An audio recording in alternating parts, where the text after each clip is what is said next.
Excuse me, everyone, no mahalo mai kia ora katoa mata e te whana. If we could all please stand for the whakatauki. A moody ākea, whakaronga huke. As always, onwards and upwards. Thank you. What a great turnout from the public forum. Thank you. Thank you to staff. Welcome councillors back. Busy day ahead, so full roster, so there are no apologies. Does anyone have a declaration of interest? Thank you, Councillor Volwela.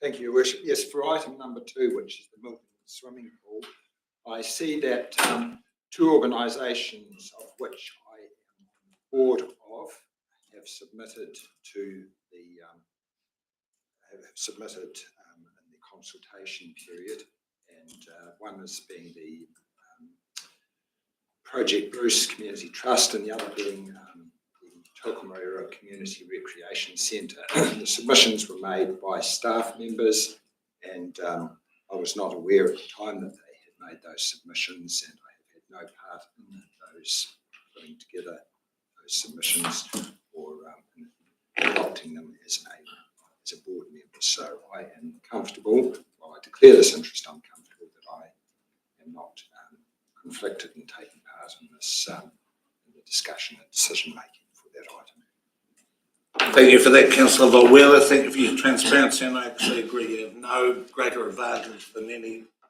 member of the wider public. So happy to accept that. Does anyone have any late items or urgent business? If not, we'll move straight on to the public forum.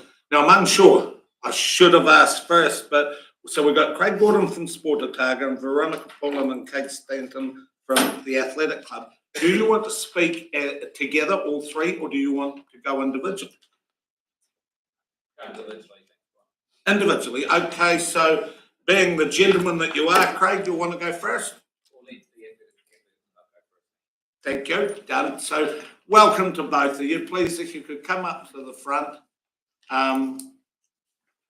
Your Worship, before they start, I had forgotten to mention with the high winds that we are experiencing at the moment, there are power outages that occur. It is affecting our assets across the district. It might affect this building. We do have a generator that would kick in if it got to that point. We have experienced already this morning intermittent impacts. This morning we carried on through, even though the live streaming went out. What we're suggesting in the future is that if we do lose the live stream, that actually we take the time to adjourn briefly to just get us back on online, and we'll watch that and let you know, Your Worship. But just for the members of the public, councillors, and anybody live streaming, they are aware that this may affect us, but we've got a plan. That makes sense, yep. So just keep me informed how it's going. Once again, thank you for coming as representatives of the Athletic Club. Looking forward to hearing your presentation. Kia ora koutou. My name is Veronica Paulin and I am the president of South Otago Athletics Club. I am speaking today on behalf of the South Otago Athletics Club to advise councillors and the community about the Clutha Parks Trust current plans for Centennial Park. These developments could significantly impact the club's ability to function and operate effectively. The South Otago Athletics Club has a proud history in our community, having been established in the 1940s. Our facilities include a building with amenities and a storage shed, all conveniently located near the grounds. After a period of recess, the club was successfully re-established in 2021. Initially, we operated at the high school. However, the logistical challenges of transporting equipment and the lack of toilets made it more practical to return to our original grounds. Since then, the club has grown steadily with over 40 tamariki from Lawrence, Milton, Awaka, Clinton and Balclutha attending weekly athletic sessions every Tuesday. The Tamariki and South Otago Athletics Club are affiliated with Athletics Otago and Athletics New Zealand. When we re-established the club, we were aware of the existing playground and bike track and adjusted our activities to fit around these spaces. For example, the discus ring was removed to make way for a park bench, and we marked out a 400-metre track with restricted lanes to accommodate the playground and bike park. In October 2022, we reached out to the Clutha Parks Trust to address concerns about safety, particularly with athletes running over newly installed pathways. A meeting was held and it was agreed that communication about future developments would be maintained. Unfortunately, despite repeated follow-ups over 2 years, no communication was received until Sport Clutha intervened recently. Our primary objective is to continue using Centennial Park with a March track for our athletics season, which runs from September to March. While we currently use a robot line marker to efficiently set up a 400-metre track, future developments raise concerns about the usability of the space. The club also has a deep connection to the site, known historically as Athletics Old Boys Club Ground since the 1970s. This space holds cultural and historical significance for the community, with many locals sharing memories and stories tied to this place. To support collaboration and ensure the area remains accessible for multiple user groups, we have had approval to mark out a 400-metre track with inside and outside lanes. This demonstrates the space required for our activities. We respectfully ask the Council and Clutha Parks Trust to carefully consider the placement of future developments, such as the basketball court and pump track, to ensure they do not restrict the remaining green space there is known as Centennial Park. Our goal is to work collaboratively with all parties to maintain Centennial Park by diverse recreational and sporting activities that benefit the whole community. Thank you for your time and allowing me to speak at your meeting. Hey, do you want to speak as well? No. 10 questions, please. Councillor Volwell. Thanks. How many lanes have you got marked out? We've just got 100-metre lanes Sorry. and a 400-metre inside. Is it just a single lane? At the moment, it's a 400-metre inside lane and 100-metre lanes. So you couldn't hold a race? At the current, as it is now, yes, we can work with what we've got at the moment, definitely. So currently the lanes have just been, the inside lane has just been marked out to show where it will go for the future development is planned to be put in place and to show how it will impact. So we haven't gone ahead and marked out all the lanes. So how many lanes would fit, do you think? At the moment, there's 4. However, the future developments, we won't have a track of Centennial Park. And any other facilities there, long jump pit? Yeah, we use the shot put ring now as shot put and discus, so it is ring there, yeah. And the long jump pit. The long jump pit's there. Councillor Graham, followed by Finch. Welcome, girls. You said that the club went through a period of recess. How long was that? Was it about 2012, and then re-established over COVID in 2020, got going 2021. Excellent, thank you. Councillor Finch. Thank you. So what size of an area, you said there's going to be a basketball court and something else that will encroach on what you have. What size of an area are you going to lose to the basketball court, and what else was there? We'll lose a 400-metre track the ability to do 200 metres, lose the ability for a track. Completely. Yeah, 400 metre, So that just leave you with your 100 metre lanes. discus and your long jump would still stay? Yeah, and 100 metre lanes. However, a 400 metre track is really important for our children. We've got some really good middle to long distance runners, and running a curve is technical if you're not used to running in a curve. So yeah, there's some really good runners around this community who are participating in athletics. Okay, and there's nowhere else in the area that you could move your track to? No.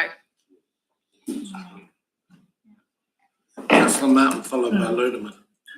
Kia ora, ladies. Kia ora. Thank you for coming to present to us today. How big's your committee? Like, how big's your support group?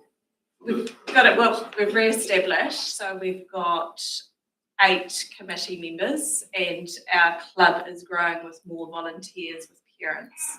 So with over 40 children, parents help us out each week, and we get development from Athletics Otago. Oh, that's great. And you mentioned the engaged Sport Otago. So what was the reasoning? Has there been a breakdown somewhere? Yes. That's what I'm trying to So there's say. So over 2 years, there was communication, never heard back. We heard that there was further developments, and we spoke to Sport Clutha, who's aware of all the grounds and all the sports, over the frustrations we were having. right. So and excuse me for my ignorance. So the breakdown was from who? Which Clutha Parks Trust. Clutha Parks? We reached out to them. Right. Never And no heard correspondence at all. Right. other than that was the email correspondence that it was being taken to their meeting, and we heard nothing. Right. And this is probably one for his worship. So does the council have a delegate on the Clutha Parks Trust? So I better check if we officially delegated or was it assigned? Mr. Storr, Clutha councillors.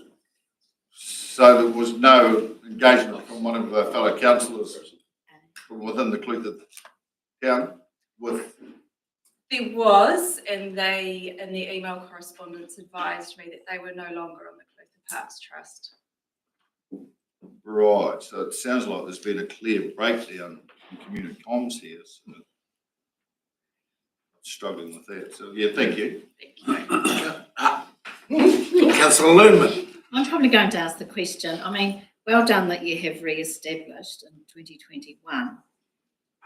I'm probably going to ask what research was done to the fact that Clutha Parks Trust was formed in 2019. So, and what research was done as regards to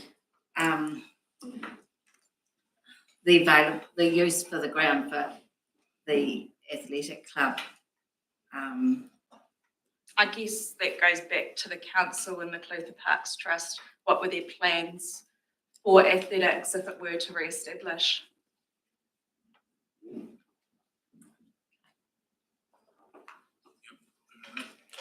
Any further questions to Councillor McCroskey? Going forward, or even now, are you going to be holding competitions with other clubs, etc., so you'll get more and more people active? Yeah, we would love to. Alexandra do a country meet. However, it would be limited to probably the running events due to the current layout, but we can definitely make it work. Yeah. Thank you. Councillor Whelan. So I think you said, but this is the first year you've gone back to the. No, we've been there for 2.5 years. Councillor Kennedy, followed by Finn. Welcome, ladies. Great job you're doing. Is there no running track at the school? Do they not have a 400 track? No, there's no running track being marked at the moment. What school are you talking about? Well, any of the schools. College, more, the South High more so than the others probably. No, and I guess I'm going to let Craig from Sport Clutha talk about that regarding other grounds and other areas. Councillor Touch. Thank you. I didn't ask, how often do you meet? Every Tuesday, and with Colgate Games coming up, if there's any competition, there's extra training for those children who wish to participate. And how long does the Colgate thing go on? I know you said you go till March. There's competitions in Dunedin every week, and Colgate Games happens once a year.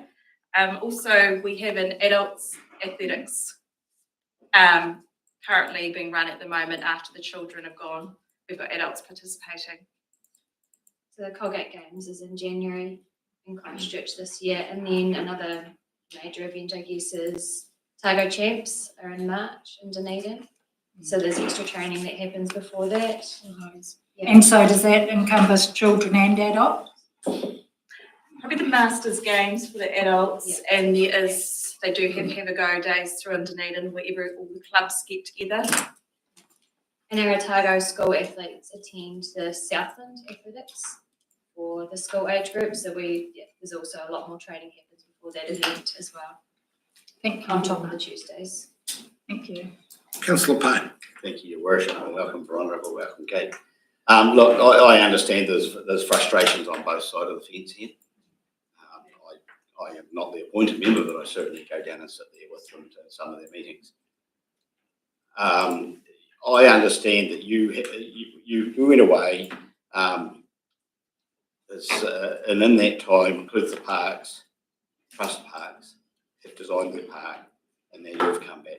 Now, in the interim, you have had some communication with council, haven't you?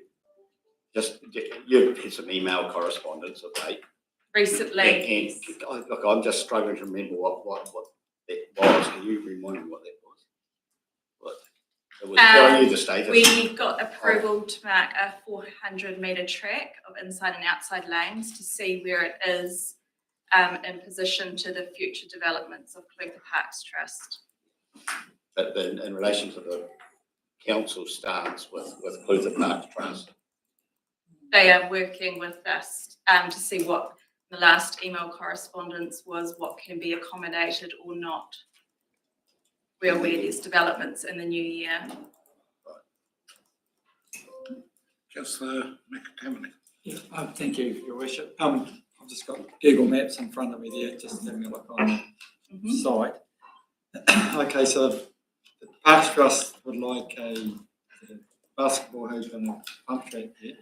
I assume that's adjoining what they've already got.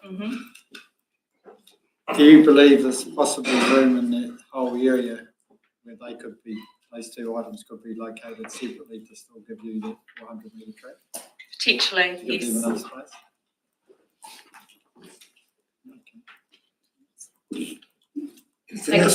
We've been told that it's set in stone and it can't be moved, basically. And the plans have been agreed and it can't be moved.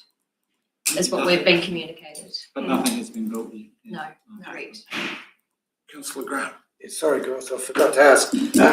So you use the club rooms Yes. when you're there, and Yep. you store gear there. We've got a garage there with all our gear. Right. Okay. And it's not light either, some of it. So you don't want to move it far. Okay, if there's no further questioning, thank you. See, last minute move. If there's no further questions, thank you very much for your presentation. I appreciate your assistance. Thank you. Thank you. Craig, you wish to follow up? Welcome. You know the deal? Yeah, floor is yours.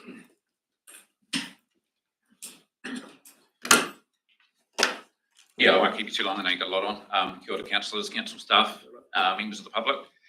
I sort of had a bit written down, but you've covered it off pretty well, ladies. But yeah, obviously I'm Craig from Sport Clutha, I guess, and our role is sport, active recreation and play, so supporting all those things. So play is a big part of that. May 2019, I stood here and spoke to council about, during the annual plan submissions, about the possibility that the club would be re-established, and that happened in 2021. 2021, yeah, the club started up at South Otago High School. We had a member on the committee who was at the high school, so that helped to get us up there. And it was a year later that there was some development starting to happen at the park. So I arranged a meeting between the Parks Trust and the Athletics Club. And 2 years and no communication at all from the Parks Trust, nothing at all. Other than a couple of members saying that they were no longer on the committee. But funnily enough, those members are still on the email chain at the moment. So yeah, it makes you wonder. I've made inquiries that I believe there should have been some inquiries made, you know, when the club was in recess. The Athletics Club's been going since the 1940s. It's been in recess a couple of times, and it was in recess from, I think, about 2017, I think, or 2016 till it was re-established in 2020, 2021. But there should have been some inquiries done. This is a club that's been here since the 1940s, and nothing was done to come up with a solution for where the club was actually going to function, which I don't understand that. So look, I've done some inquiries recently just to check with the high school. So South Otago High School have got back to me through their board to say that it's not appropriate for the Athletics Club to function up there. I've been in touch with sports groups and organisations that use the showgrounds, such as touch, cricket, football, etc.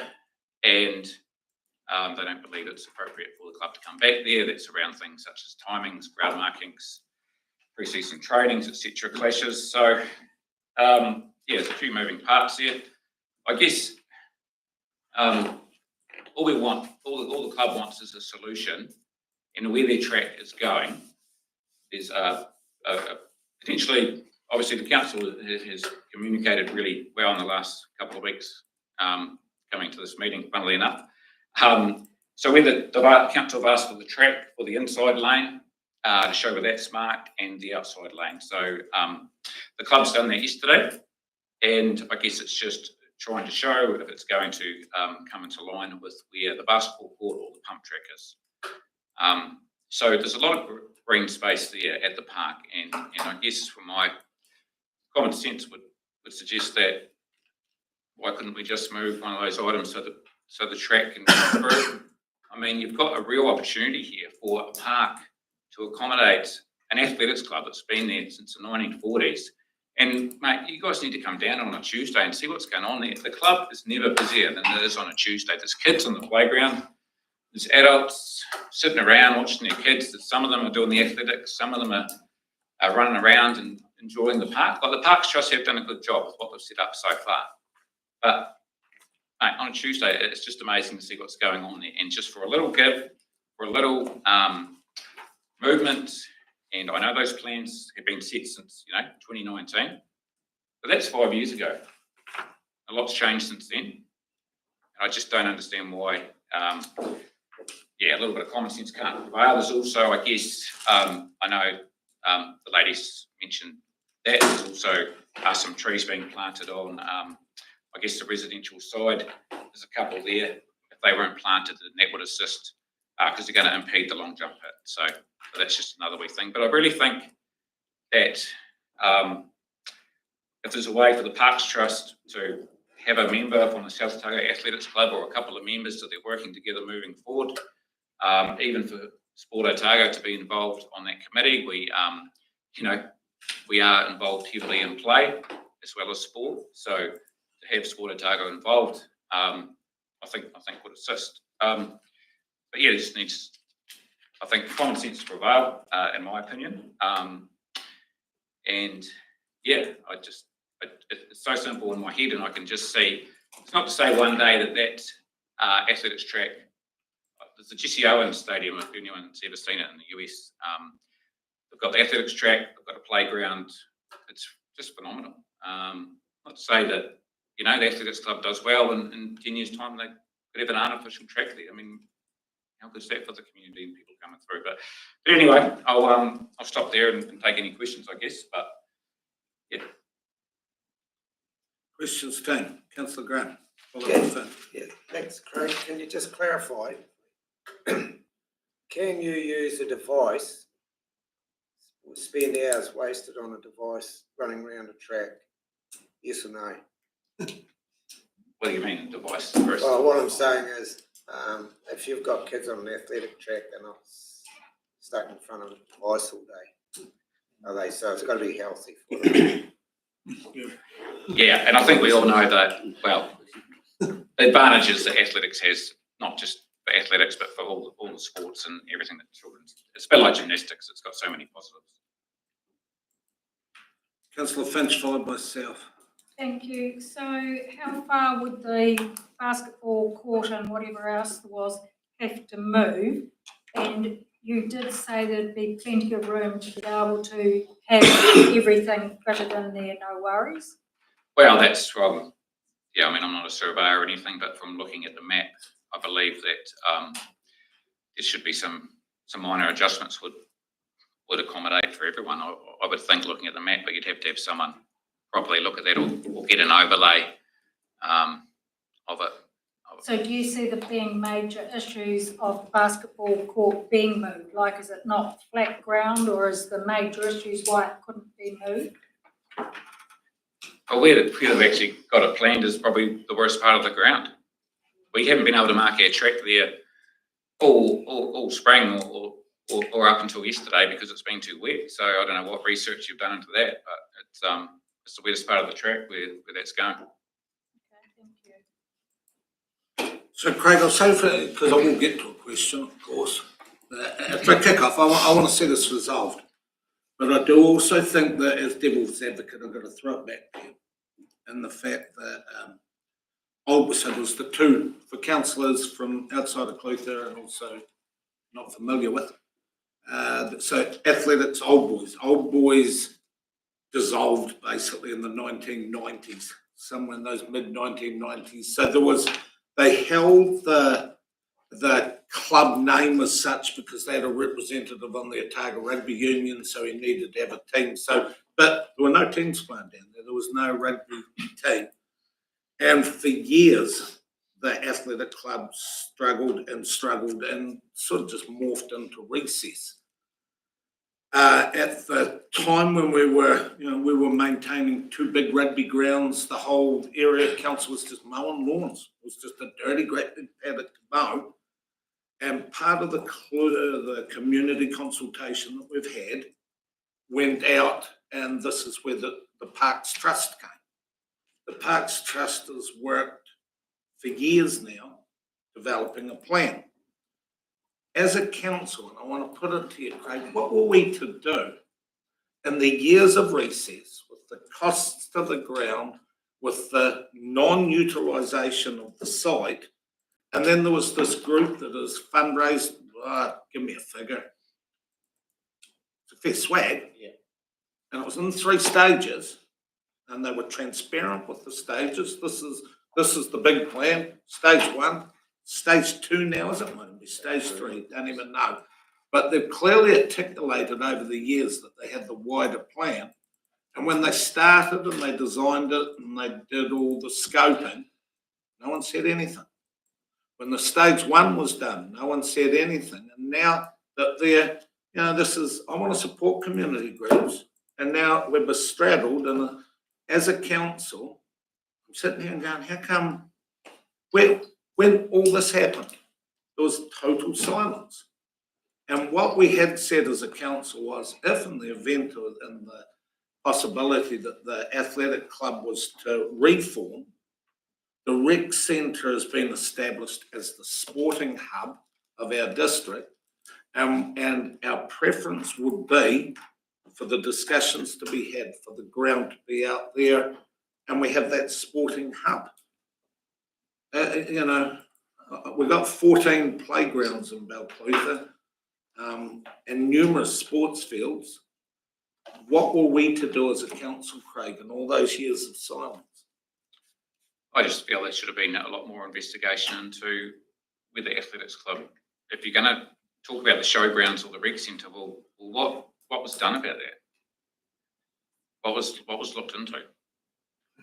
Were the other sports clubs contacted, or where's the track going to go? How's it going to work? I know for a short period the club was in recess, but once you get rid of green space, you never get it back. And you might think that we have a lot of sports grounds, and when you actually look at the sport that's going on, things are pretty full. Further questions, team? Councillor Martin. Kia ora, Craig. Question for you is, how often do you have to get involved in a situation like this? Have you experienced it before? No. No. No. Okay, no, that's great. Question for His Worship, possibly. No, you can't, sir, Joe. Then thank you for the history lesson. So who actually owns the land? We do. The council does. So the council own the land, so then it's a shared space, is it not? It's an apportioned space, but So- we're getting into a discussion, we should be directly, I suppose your question Thanks, Craig. could be directed to the CEO. We shouldn't have a game of tennis between us, Jocko. Councillor Volwell. Just a question then to Craig. Is there any extra cost to council having the athletics track on Centennial Park? No, that's all funded by the Athletics Club. All the line marking, etc. is paid for. Thank you. Further questions, team? If not, Craig. Oh, Councillor Barron. Thank you. Craig, have you physically spoken to anyone from the trust? Have a meeting, gone and seen any? I've spoken to Jared, and I've also been invited, well, I don't know if the invitation still exists or not, to come onto the Parks Trust by another member, and then Jared also intimated an interest in me coming on that, but I don't know how he's feeling about that at the moment. But have you discussed a joint use of the park, and are they open to that, or is it? Well, I set up a meeting in 2022, October 18, 2022, and that was what the meeting was all about, was to get the club and the Parks Trust working together, and there's been nothing. The Athletics Club have tried to get some sort of communication, there's been nothing. So that's, and I've sort of left it up to them, and then 2 years later, I've become involved again to try and, I guess they got wind of developments happening soon, and that's the thing, this pump track's supposed to be going in January, so that's a bit of a rush on things, I guess. Have you got any plans to go back and speak to them, say, hey, remember our conversation in 2022, can we? Oh, look, yeah, I mean, I'd love to. From the, I guess the gist of the emails, it's, they just basically forwarded it straight on to council to deal with, so that's why we're here. Just through you, Your Worship, just for clarification in terms of the status of the parties, right? When we became aware of the current issues between athletics and the trust, we said to the trust, no, that's a council issue, the conflict of the activities, it's not a trust issue.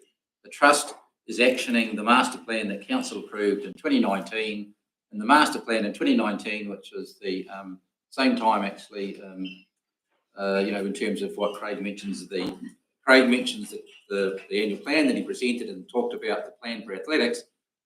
That same annual plan, the decision was made to reinforce that Centennial Park master plan was approved for sole use of the trust for the parks. That's what the investment was. The issue that we have is that council's strategic decision was it's a destination park. The athletics at the time was in recess. Athletics wasn't provided for. It was a sidebar as things developed and athletics came back. The issue we've got is the strategy hasn't changed. And as time has gone, athletics are talking to the trust as if there's a different strategy. And so the trust are implementing the plan, that's full use of it. They look to accommodate athletics. Athletics are looking to use it back how they used to use it. There's this genuine conflict around use of the parks that at the moment the strategy is totally out of whack with that. And I think that's part of the athletics has an expectation of certain things based on history now that they've come back. The trust has got an action plan that's been approved to fully use the park. Massive conflict, totally different expectations. Council's approval is to use the park only for for destination. And so we're now in that situation where we're just looking at what is possible to be accommodated, but we also have to be careful, and I really highlight this, what are people's expectations? And that will need to be addressed at some point, because at the moment, full destination park with what can be accommodated for athletics versus let's chop up elements of that park, accommodate much more athletics. That's going to be the problem. And all we're at the moment doing is some first steps to look at the conflict. And is the council going to mediate that and get the parties together? Is that the next steps? Well, there'll be some need to get parties together, sure, but there's also you've got to remember there's a strategic problem that council has said that's not for athletics, right? So we do have to address that. There's some immediate things to address. We're trying to accommodate some things so that options can be left open, but there's a wider, longer term issue that needs to be brought back around that side of it. Any further questions, team? Craig, this is a dilemma we don't want to be in. Neither of us, I don't think. No, definitely not. For the good of the district, we've got to be looking at solutions. I'm sitting here because I'm being smart.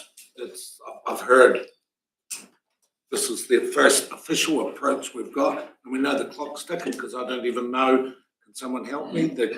The next bit of the project, I was told was going in before Christmas. We don't have a council meeting before Christmas. We don't even have the ability to stop if that was where we were wanting. Well, it's been But two- the it's been 2 underlying years. thing is that we've got to, but not being awful from a council perspective. I know. This isn't the 2 years, this is I know. 2 minutes. From my perspective, I see the need that we have to find a resolution to this. It's not instantly apparent. And I've got a bit on my plate at the moment, in all honesty, so, Forum, that's it. yeah, public forum. We've got our limitations, we're getting cut off in all directions. My apologies, Craig, I'm working my way through it, trying to see where the door was, and I'm not saying that that's not to say that we shouldn't be talking. I appreciate you bringing it to our attention and the discussion.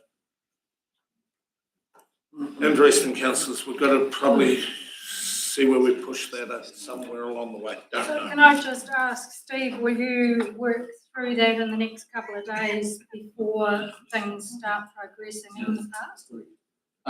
No, so through your worship, we've already established that pump track isn't going to happen this side of Christmas.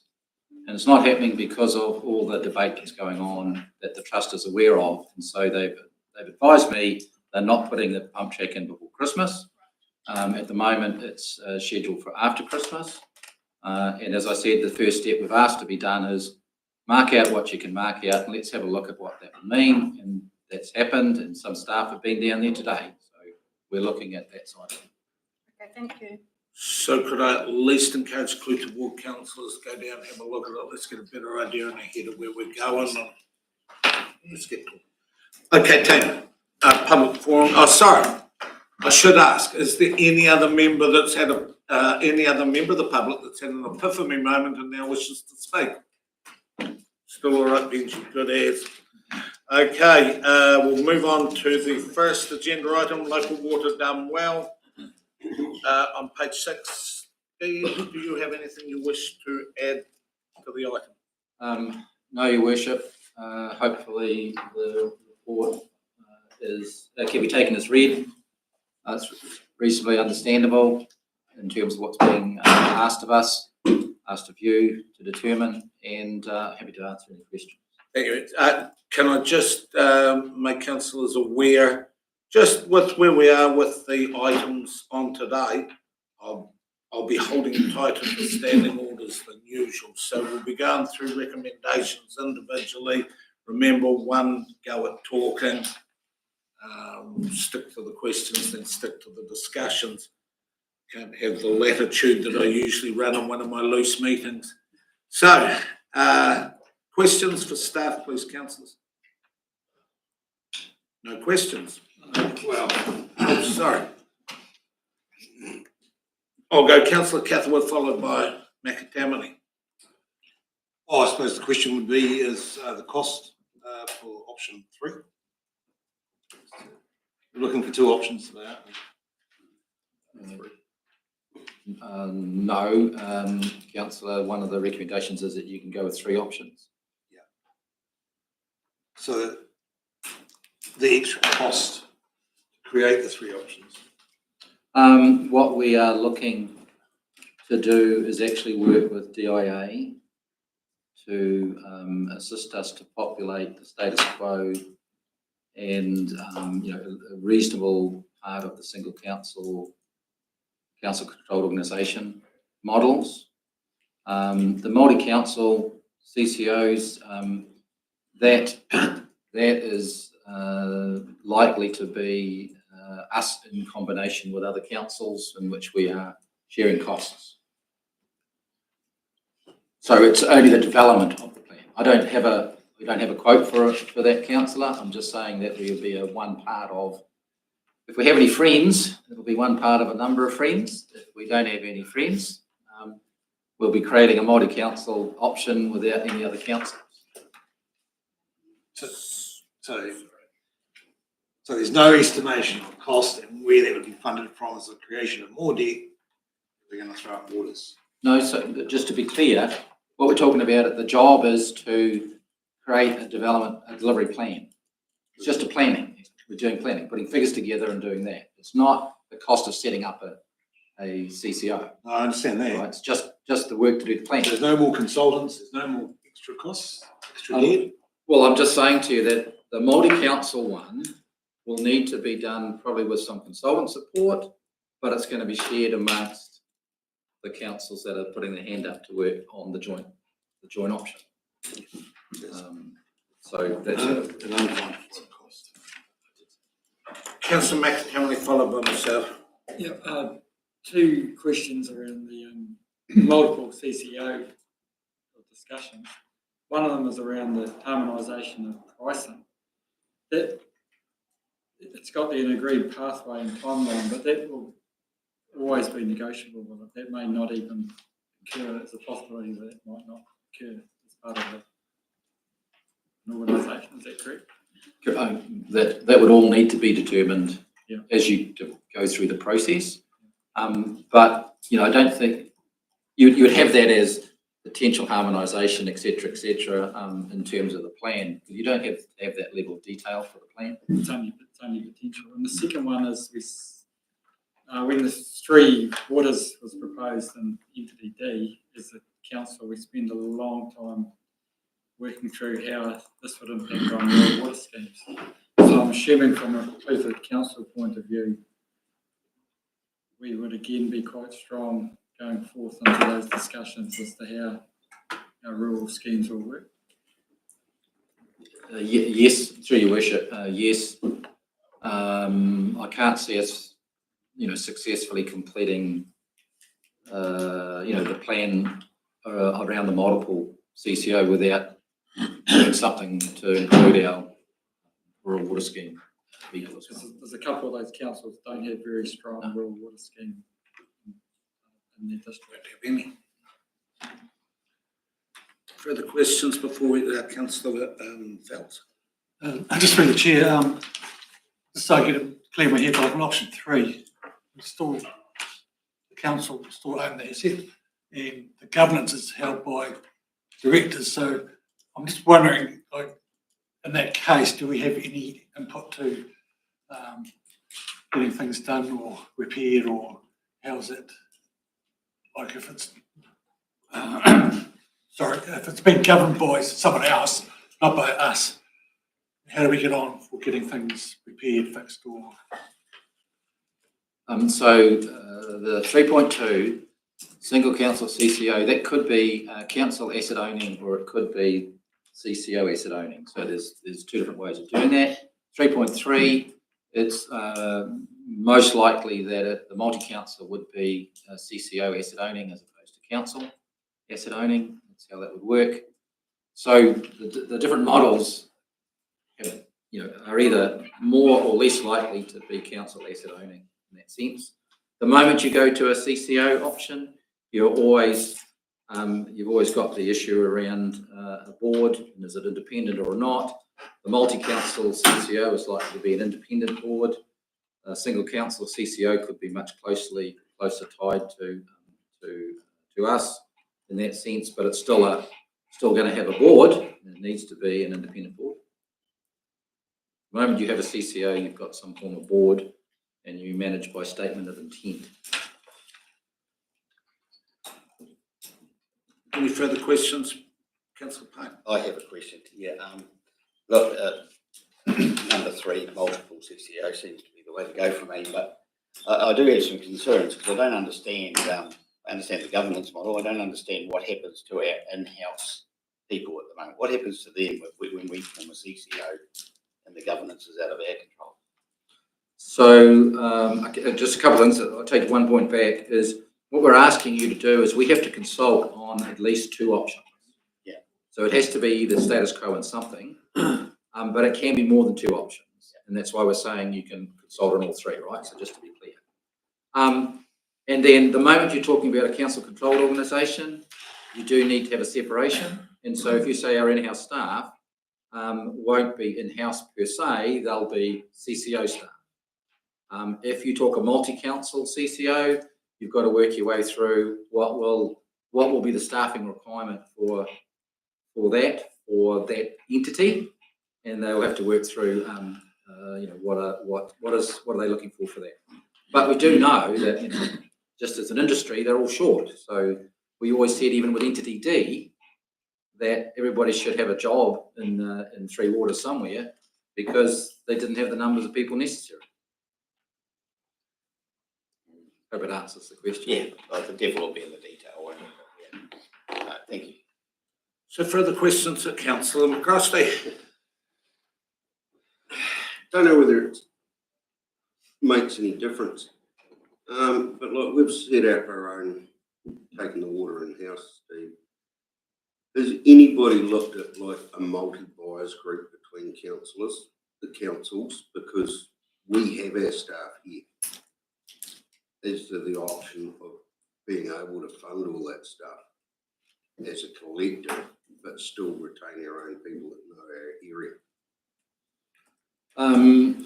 There is other options not provided for in the water service delivery planning legislation around shared services and other things, and you can always do that. So you can jointly procure things and get the power of that side of things. None of that changes. That can still be done, but the legislation requires us to go down a particular pathway. We actually looked at all of those options in the Morrison Lowe report.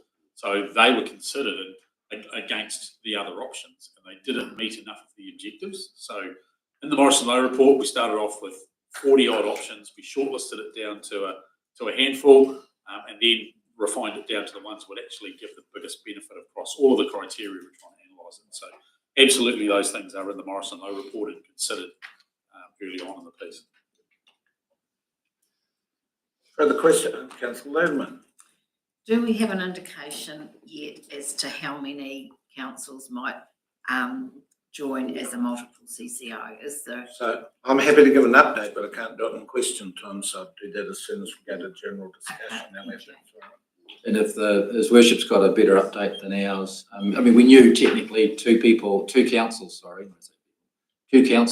have gone through this formal process to resolve to include multi-council CCO. Because to get a formal answer, you need to have gone through a resolution process to say that they've made it, right? So today you'll make a resolution and we might be number 3. Councillor Grant. Yeah, through you, Mr. Chair. You said we'll be working in conjunction with DIA. So at what stage do we start working with them? And is it more prudent to wait until we have been in discussions with them before we make any decisions here? We've already been working with DIA, Councillor. So the status quo option is already well advanced, and we moved on that pretty quickly, and they're really willing to use their resources to assist us. And of course, they have a interest anyway, because their view is that LTPs are overinflated in terms of the inputs, cost inputs, and they really want to get into council's costings and that, and so they're offering those resources, and we're already involved in that and using it. This time, any further questions before we go to general discussion? If I can give an overview in general discussion of where the latest iteration is. So, as you know, Otago and Southland did the Morrison and Lowe report, and some really interesting information came out. And I was so hopeful after the debacle when the South Island crumbled that Otago and Southland would show that lower South spirit. Unfortunately, so remember, we've got 8 councils. You don't include the regional councils in this. This is land mass area type thing. Invercargill had always stated, and they've reaffirmed that on further discussions around a full CCO, they're not interested. They may chip in if there was a bit of procurement floating around or something like that, but really they're looking at the standalone. How they do that before the 2 options that they're meant to, I don't know, but that's the indication that they've got. Dunedin's also given similar indications that their clear preference is to go it alone, which is so disappointing in light of the spirit that they were calling for the hospital. So that left, and then Southland. The Southland, you'll remember from the graph, they were the one in the most precarious situation. They presented the figures that put that graph together, and yet they're saying that they want time to look at the figures.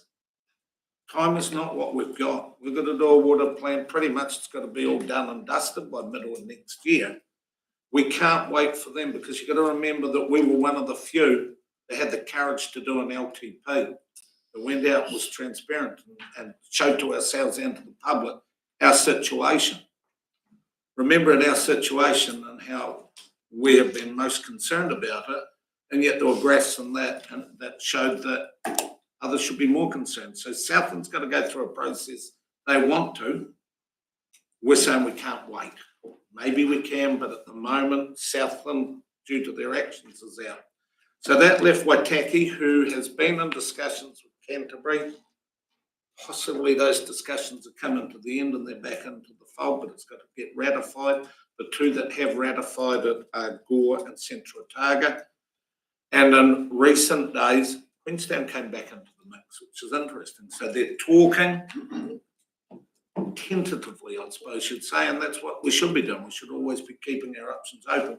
But there was one key thing that just sort of like, as always with Three Waters, never saw that coming, was so then the discussion on our last talk was, what about timing? What do we take 5 years to face the sun? Because if you think of the sequence, the consents dictate the projects that create the cost. Ours are right now. We're first cab off the ranks. We don't go as high as others, and we actually have the potential so that you help us, and then we have the ability to help you. We're first off the rank. Others aren't as fast, but they go high. So let's say we phase it in over 5 years. That would mean that for Clutha, we spend all of ours on our own, and then we help the others. All of a sudden, it's a different picture. So the devil is in the detail, and unfortunately, there is no national transition unit. It's gone.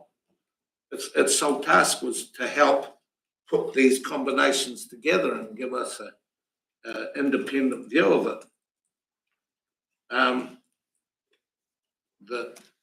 What a mess. One absolute mess, and what a precarious mess that we're meant to go in. And you're going to, as you know, I challenge anyone with status quo. What are you going to do in 2035? Don't worry, no. So all I can say is what a mess. But we've got a duty to do the very best by the ratepayers that we can. And that at the moment, in my belief, is that we keep our options open and we talk to anyone. There was discussions with the West Coast. They've fractured into 3. There's a nervous, obviously the individual West Coast ones haven't got the numbers any more than we have to do it.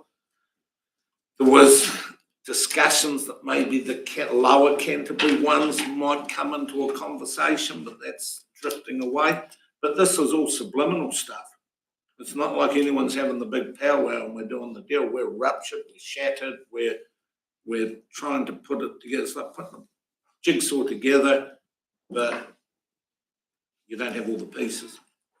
So that's pretty much the hand on heart. That's where it is. It's blimmin' hard going for me to be left in the insidious position that I'm meant to be in discussions when I can't get back to you. We know the issues with the executive and rolling out. I have the desire for 15, but it's tenuous at the moment. We're rolling out at Christmas, and in a matter of weeks after that, or a handful of months, we're going to have it dusted. I seriously have my concerns, but we've got to do our best. So consequently, yeah, for me, it's whatever you want on 3.3 because we've got no choice but to talk. But if we're going to do 2, just pick another one. So I'll move. Can we, before we move, Gana, I wouldn't mind if we just had that bloodletting, heartfelt opportunity to discuss the matter. If you want to, I'll come back to you for wherever it is, but I wouldn't mind if people, you got your chance to say your piece. Councillor McCroskey. Just, I don't want this to sound bad, but like Queenstown coming back into the mix, the positive's population, the negative is already their debt loading and what they've got to go through. Is that something, I know it's another spoke in a wheel, but is it the spoke you want to be, or is it just the way it's got to be that you've got to talk to them for that population base, which then gets you higher? Until we can get a Morrison Low or something to tell us, we're just crystal ball gazing, Dean, and that's the real problem. As we gaze, the clock's ticking. It's the eclecticness of Otago and Southland, where you've got Queenstown with all the debt, and Dunedin's got a good hunk of it as well, but they've said they're gone. So. It just makes me nervous when they've been hanging fire for so long and then all of a sudden come back into the fray. There is the issue of regional deals, which has to have wider regional support, and their most advantageous pathway will be through regional deals, but they now need us. So maybe that's the time to talk. I don't know. Simon, sorry, Councillor. Yeah, we'll go Councillor McAtee. Oh, hold on. Did you have a Councillor Finch? No.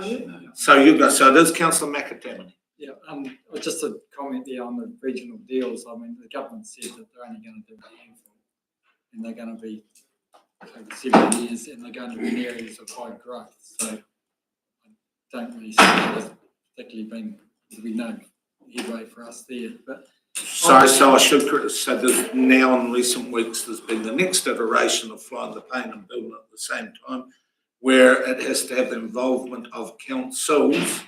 It has to have wider regional support, and I think it has to involve one regional council. There's a number of other rules which changed the ball game at about the same time as Queenstown came back talking to us. Yeah, and they've only said a couple of regional deals. So, but the other thing is, I'm sort of reasonably comfortable with those other councils that we're prepared to work with: the Score, Central Otago, Waikiki, the possibility of Southland.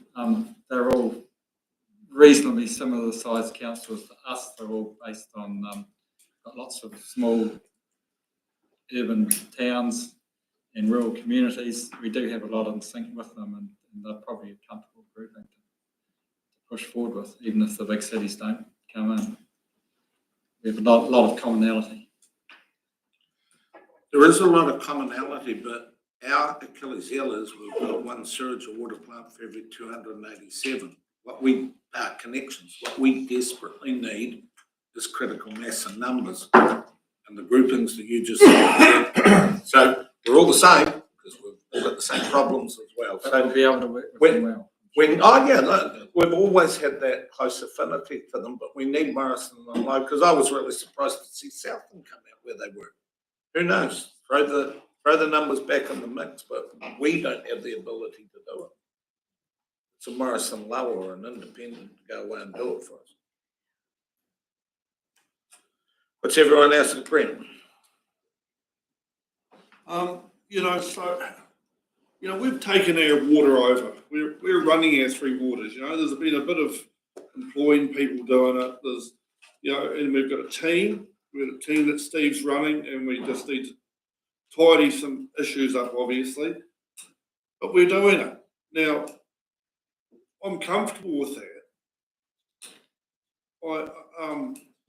We're spending some serious money on our infrastructure.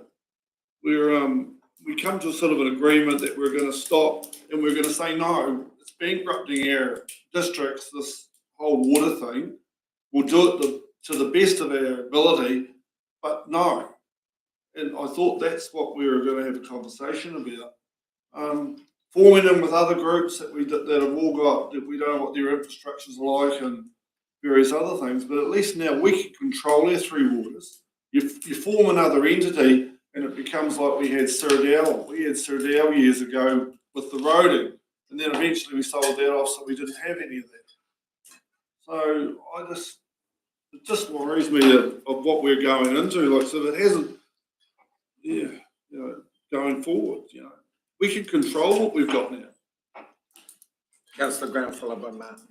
Through you, Mr. Chair. Look, I know we'd all like to be with Christchurch with some big numbers, but gotta be honest here, it's not going to happen. And the ones that are making noises, as Councillor McAtamney said, that a lot of commonalities and we have history with them. I think we've got to grab what we can if we're going to try and make it work. Councillor Mark, followed by Catherine. Yeah, Mr. Chair, it's probably one for Steve. Obviously, Steve, it's been a hell of a workload dumped on your shoulders. This local water done well. It'd be just, I suppose it's more of a just internal financial cost to their organisation at the moment, and possibly a mental cost to you. But any gains that we have made since we have taken on our own water service delivery department, if we do hold hands with other councils, we're not going to lose those gains, are we? Because we're taking them forward into a new model, and so that nothing's going to ever be gone to waste. All our gains are going to be of benefit to us when we do hold hands with the other councils. So I think we need to be mindful of that too, that we're not actually tossing any money away. That that money, those gains are going to come with us, moving into a new identity. So personally, it's from my opinion, is we have no other option. Councillor Wood, followed by Volwell.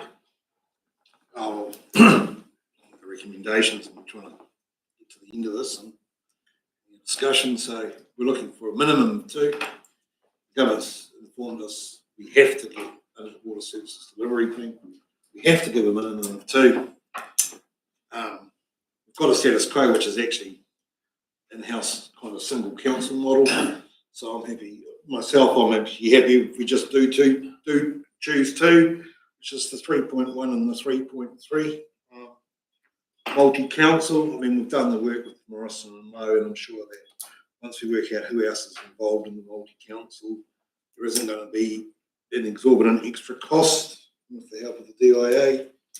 This is what you're looking for, a minimum of 2. I'm happy to go because I see single council 3.2 pretty much the same as status quo. So I'm still holding on taking that, but I take your point, Councillor Catherine, but I'll take the recommendation. No, I'm not saying. So I'll go Councillor Volwell. Thanks, Your Worship. Yeah, there's really only 2 decisions we have to make with number 3, with recommendation 3, and it's whether we go for, we have to take the status quo that's given. It's whether we just do an option that includes only a single council one or a multi-council one. We do it we do the 3 plans for status quo, single council and the multi-council option. I'm presuming, sort of, you do have me worried there that the time stretches out before we can actually get a CCO formed with other councils, that does put us in perhaps a precarious situation. But presumably the government won't. I don't know whether the government will allow that to drag on. They'll be wanting to make this happen sooner rather than later. So I'm probably comfortable with a recommendation, or when it comes to a motion, that it be the status quo and the multi-council option. We're starting to head in an almost inevitable direction. Is it okay if I take a recommendation from Councillor Finch and we'll flush the rest out henceforth? So I'll move recommendation 1, 2 and 3, 3.1 and 3.3, and also 4. Point of order, Your Worship. You said you were going to take this individually. Sorry, yes, Yeah, but you're dead right, I did. So look, we'll have to go back to the initial recommendation. That was, you were doing jolly well. Gainer, I was, yep, no, that makes sense to me. But seeing as I'm pedantic today, we'll go back on. So what I'll do, Councillor Finch, is take 4 recommendations off you. One at a time, please. Okay, I'll move recommendation 1. Seconder, please. Councillor Herbert, all those in favour? Aye. Those against? And then I'll move recommendation 2. Seconder, please. Councillor Payne, all those in favour? Aye. And then I'll move recommendation 3, if I may. 3.1, 3.3. Yes, correct. Seconder, please. Councillor Mackie, do we wish any further discussion before this one? I do. You're right, Councillor Herbert. I didn't say anything in the initial discussions, but I can't see why we wouldn't include 3.2. We've got nothing to lose, and it does make a difference, because if under a CCO, you can borrow up to 500%. Now, whether that's an advantage or not, I'm kind of on the fence on. But you know, this and look, firstly, I think it's a absolutely great report. The background reading makes me realise how long this has been going on for, and the amount of pages that I've read for this thing. And it also made me realise that we owe it to ourselves and we owe it to our people to explore every option. So that's why I would rather see those 3 options in there. I could Yes, change. we just said a minimum of 2, Your Worship. Set a minimum of 2. There's no reason why we can't have 3, and it does make a difference to our borrowing. I could change my recommendation to a 3. Talk down to it, John. Hold on, I've got to talk the seconder in Time too, just quietly. Is the seconder happy with the change to include recommendation 3.1, 3.2 and 3.3? So we're going to move in a seconder for all 3. Any further discussion? Put to the vote, all those in favour? Aye. Those against, and then the 4th one's pretty much operational. That moved Councillor Finch again, seconded Councillor Kennedy because she moved. You did, you began. So seconded Councillor Kennedy, all those in favour? Aye. Those against. Thank you for that, Tim. Can I also, just in closing, we've been suggesting it for a long time. If we're going to start, this is going to happen in a blinding hurry.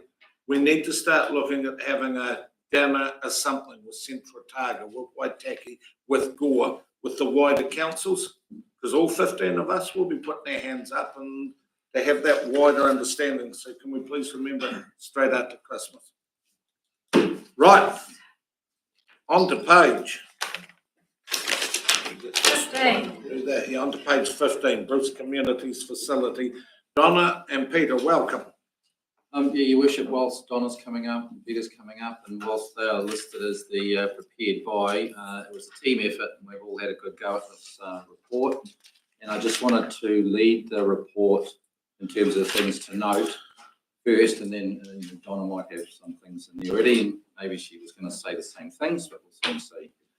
First off, just want to make sure that we refer to the addendum that was provided on the day after the agenda went out. So it's important that addendum has an additional option in it that was put out with the agenda. The day after the agenda. So I want to make sure that you did have that opportunity to see that, because it does change some of the recommendations, just the resolutions to accommodate the additional option. I also want to make the point, and I need to be out there again, is that people, including councillors, were still not getting it right about the additional rate requirement for the option to proceed with the pool. The original rates requirement for the swimming pool is in the budget, right? So I'm having to reiterate this because some people, including councillors, weren't 100% clear on that. And the only additional rate requirement was for the $1.5 million for the cost escalations. And that is all part of the consultation in the option to proceed and that. And why we also say that is that if you choose not to proceed, the benefits from not proceeding is based on what's in the budget as opposed to the full cost escalation, right? So if you say no, you'll make savings because what's in the budget will be taken out. So just be aware of that. The third thing is I want to make the point that there were a number of issues arising from submissions, and we've tried to identify and capture the big component parts of that and address and answer them in the body of the report. So we've included that in the report. And finally, I know again there's potential questions out there. You might have them. I know that the public has them. There are questions as to why you have a report that has choices in it, in the recommendation, that were additional to what the consultation was. And I go back to, and I remind you, we had this debate once before where I got grief for putting options in there after a submission process, and you felt at the time, a number of you felt that we shouldn't have had new options. And I reminded you all, and I'll do it again, that the whole process and the reason why you have a submission system is to listen to submissions, look at what people are asking, and that may result in additional options. And so I trust that you're all now fully on board with why the report has a number of options which are explained as to why the options are put in there, and they do relate to the options.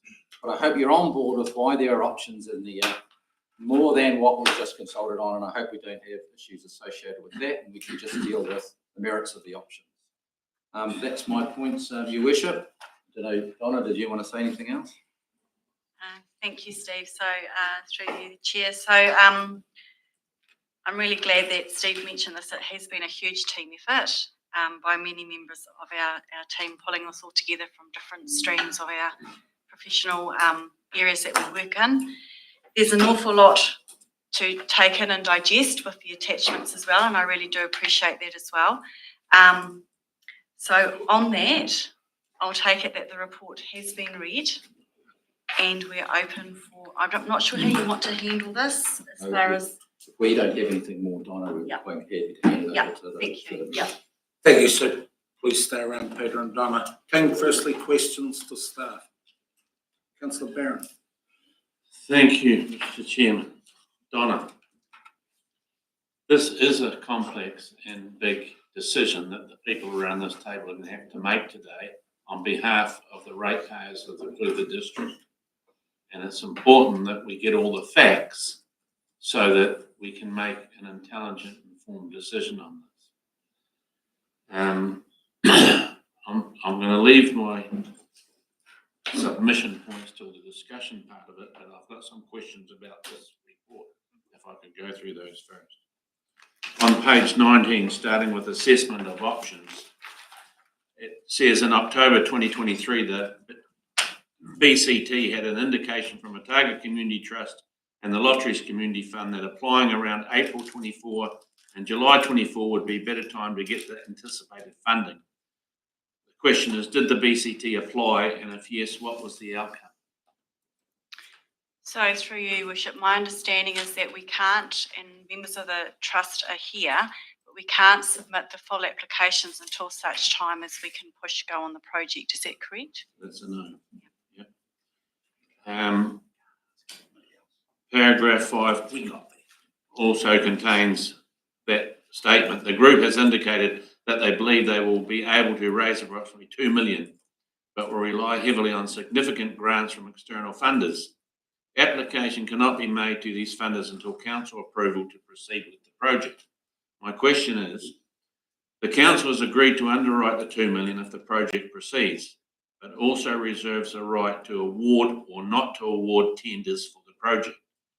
Would the BCT transfer the funds already raised to an alternative option if the decision went that way? Through you, Your Worship, we can't answer on behalf of another group, councillor. It's in the report though, that statement. Yeah, but not the answer to your question. So we can reference what we get from the trust. We inserted a component of the report from the trust submission and that information, and we can do that. But we can't.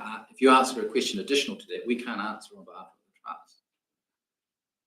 Okay, so it leaves a gap in our ability to make a decision because the recommendations are that we may have an option, another option, and one of the recommendations is the council approves support for another option. Now, the question I've got is, if it was another option, would the 2 million be available for that other option? But we can't answer that here. Is that what you're saying? Which means we've got a gap in now. Okay. No, I think they're just listening to the question through you, Your Worship. If you are asking if we were to use one of the other options that are put in the report, that might include some equity or something else, right? So that changes our loan equation. If you're asking that if that loan equation changes, does that create a risk around the $2 million for the BCT? If that's part of the question, if that's the question, we can answer that one. We can say, well, no, our expectation is whatever we do in respect of how we fund our component of the project, it doesn't change the trust's commitment to the $2 million. That can be answered because our expectation is that doesn't change. Yes, but we don't know if the trust will do that. We can't answer that. They may or they may not. No, the whole basis of any approval of this project is that the trust is we are saying there's a risk, but the trust is committed to $2 million. That is in all options of this paper. Okay. Sorry. If the pool goes ahead, yes. So it's a different question again if the pool doesn't go ahead. Yeah, that was my question. Well, okay. If we opt not to approve and support a new library and pool facility, but we approve that the council approves support for another option. If you take that recommendation D and you as a council identify another option. 7. Yeah, 4D. If you have any other option. No, that's the funding. I'm not asking you about the funding.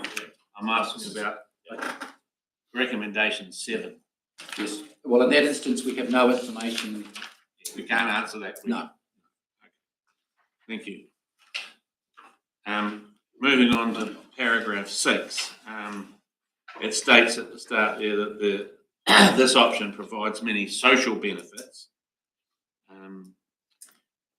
Because we don't know costs at this point of any other option, but if another option could be contain similar facilities as option 1, would the trust be happy if these social benefits could still be provided?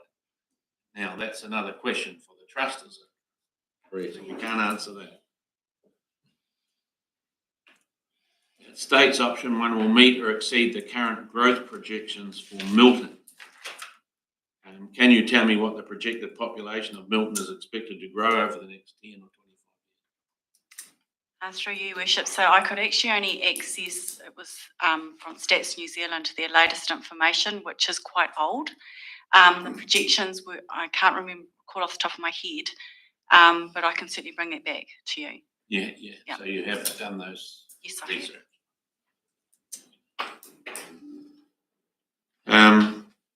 It moves on to the next question, which the average patronage of the existing Milton pool over the last 5 years has been 78 persons per day. So the question is, have any figures on the projected patronage of option 1 been established over the next 10 or 25 years? Have you done those figures? Through your worship, no, I haven't. Bearing in mind that the current facility is not being patronised because of its current state. You know that? Yes, that's the feedback we've been receiving. Okay. It goes on to say the main issue is the financial burden that the new proposed facility would have on members of the public. So the question is, has any research been carried out on how many people in the Milton district are employed full-time? Again, through you, worship, we can actually go back to Stats New Zealand and get that information. Again, it is historic, but definitely from the submissions that were presented, there's been some commentary from members of the public associated with the financial burden aspects. So I can't answer the employment. I think we're also referring to ratepayers when we talk about financial burden. Yes. Meaning that it's well known that there's a financial burden attached to the rates requirement, and that's been well discussed, and I think that's what the statement really means. The financial burden really relates to the burden on the district. Mm-hmm. So my next question was, has any research been carried out in relation to the median income for the ratepayers of the Milton district? Can I just, sorry, Councillor Brown, but all the stuff is, the Economic Development Board or something will have had it. But I can see what, it's quite hard going for Donna and the team to come up with these answers, because we know the answers are somewhere hidden in the archives. They could have been found if you wanted them yourself, but is it pertinent to? I think it would be natural research if you're doing a project of this size. So through you, worship, I did do that Affordability research. is one of the main issues. Anyway, I'll carry on. We'll leave that one. Well, I can respond. I did do that research as advised, Councillor. Unfortunately, with Stats New Zealand, it's quite old. 2018 is it? Correct. And that's the research and information I had, which is at least 6 years old. Yeah, no, I've done the research. So did I. There is also a risk that once detailed designs are completed and firm costs are established, that these firm costs may exceed the already increased proposed budget. If this is the case, then a report will again need to be tabled at the next available council meeting for decisions on the next steps. So the question is to remove this possible next step, and in the current construction environment, would putting the project out for tender as a design and build project, including costings for all the exclusions, allow elected members to make an intelligent, informed decision on awarding this project by understanding the final cost of the project and the actual impact on ratepayers? So through you, worship, so if I just go back to the first comments. Thank you. So that the risks associated with the original estimations we received are now over 12 months old. And through all these meetings and reports, we have been advising that. So that is the financial risk that I'm referring to. That if we do decide to proceed with this project, there is a risk that the estimations that we've been working on all this time through this whole journey, with going through towards a special consultation process, is that the costs may have inflated once again, in which case, once we have those final costings from the detailed design, I would then have to present another report to council, and potentially we may have to go to consultation again if it's significantly increased. I can't answer that, but that is the risk, correct? So would that mean it would be difficult for the elected members today to make a decision based on we don't have the final costs? I disagree. No, through you, worship, you're protected. That's all we're saying, is that there's a final step before award of a contract, that you are protected in case things go south. So, at some point you've got to make decisions, and you're either proceeding and then you deal with it as a consequence of the procurement process, and that's what happens. But you are protected because we don't just blindly go on and issue contracts at that time. Our problems in the past have been cost escalations after the project has been let. So you get the absolute ability to know what the cost is going to be when the contract's there. And councillor, this is the way that we always do it, that, we put the parameters around the cost. There may be a wee bit of latitude on the CEO's delegation, but if it goes outside that latitude, it comes back to us to make a decision. That can mean nay, further consultation or whatever. But we've got another step in place if it goes to hell in a handbasket type thing. So what we're saying is how else could you move forward? It would always be. Well, no, when you read the procurement policy, it states that you either go to open tendering or to closed tendering. And we have not done that. We've only gone to one contractor and two quantitative surveying companies, which have the same concept plans that the main contractor provided. So you'd expect that those prices would be within plus or minus 10% because they're exactly the same plans. If you went to open tendering or closed tendering and went to three different contractors, they could build in different materials. They could use laminated timber or something quite different and have a different cost structure altogether than using the same concept plans, because we're only really getting one price. So through you, Worship, I think if I just take you back a step, Councillor Barron, we're only at the concept design phase, and I need to stress that. And if you recall, throughout the last 12 months, I've been bringing reports to this council, advising of the steps, giving you full transparency and clarity. And at one of the reports, I stated that we weren't prepared to go to detailed design because of the costs associated with that, without advising you of what the concept design estimated of costs were from three providers. One, yes, a contractor, and two, quantity surveyor organisations who are reputable. And to respond to your comment, in the report, it's within 9%, from the lowest to the highest. So that gave me confidence that the estimations at that date were within a fair market value with each other. If the decision is made to proceed with this project, there is a public excluded report that goes more into the procurement aspects as you're questioning. Yes, but it doesn't follow the procurement policy of getting three different contractors. Through you, Worship, as a qualified accountant and knowing full government procedures and procurement, I can 100% advise that in the public excluded report, we're giving you those discussions. Thank you.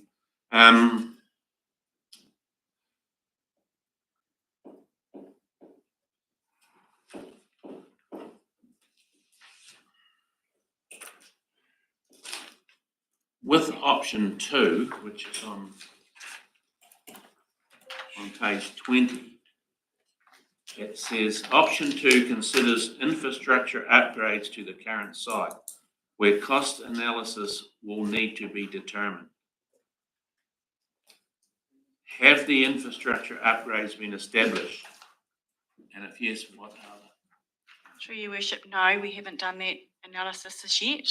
There were reports that were done a number of years ago that alluded to the requirement of looking at a new facility, which went out, from my understanding, the initial consultation process. The community was wanting this new facility.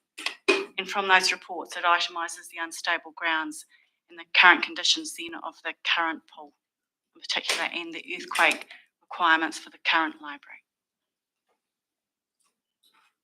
Yeah, and it goes on to say the risk is that if the site is too unstable and too costly, that once the current infrastructure breaks down, Milton may not have a public swimming pool. So this sentence refers to the current infrastructure breaking down.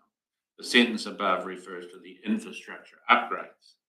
So there's two different bits of information. So if the existing pool was upgraded, say by, this is just comment, by the removal of the pool floor, piling, rib rafting, based on geotechnical advice, plus other upgrades that meet or exceeded the social benefits to the community, and these upgrades had a financial burden acceptable to the members of the public, should this be an option that elected members could consider?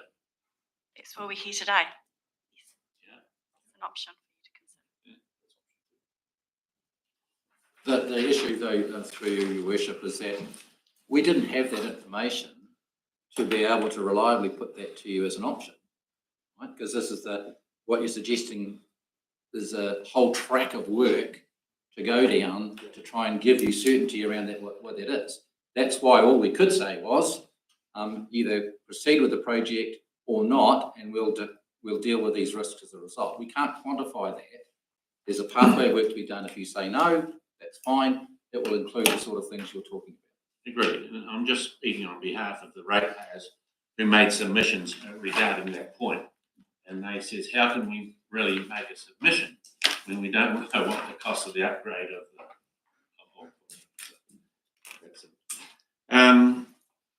attachment C went to better off funding. The foundation cost was one of the issues that was brought up. The commentary on foundation costs is all about whether or not the technical specifications regarding the current standard is going to change as a result of the National Seismic Hazard Model, which is to do with earthquake requirements. Piling can be a requirement due to ground conditions. Recently, we were informed porta columns could not be shifted onto the Crown Street site in Balclutha because geotechnical testing had not taken place. Can you please advise why geotechnical testing of the site has not taken place to establish ground conditions and the foundation requirements identified to support a building incorporating a swimming pool filled with approximately 300 tonnes of water? Through you, Your Worship, there has been geotech reports done.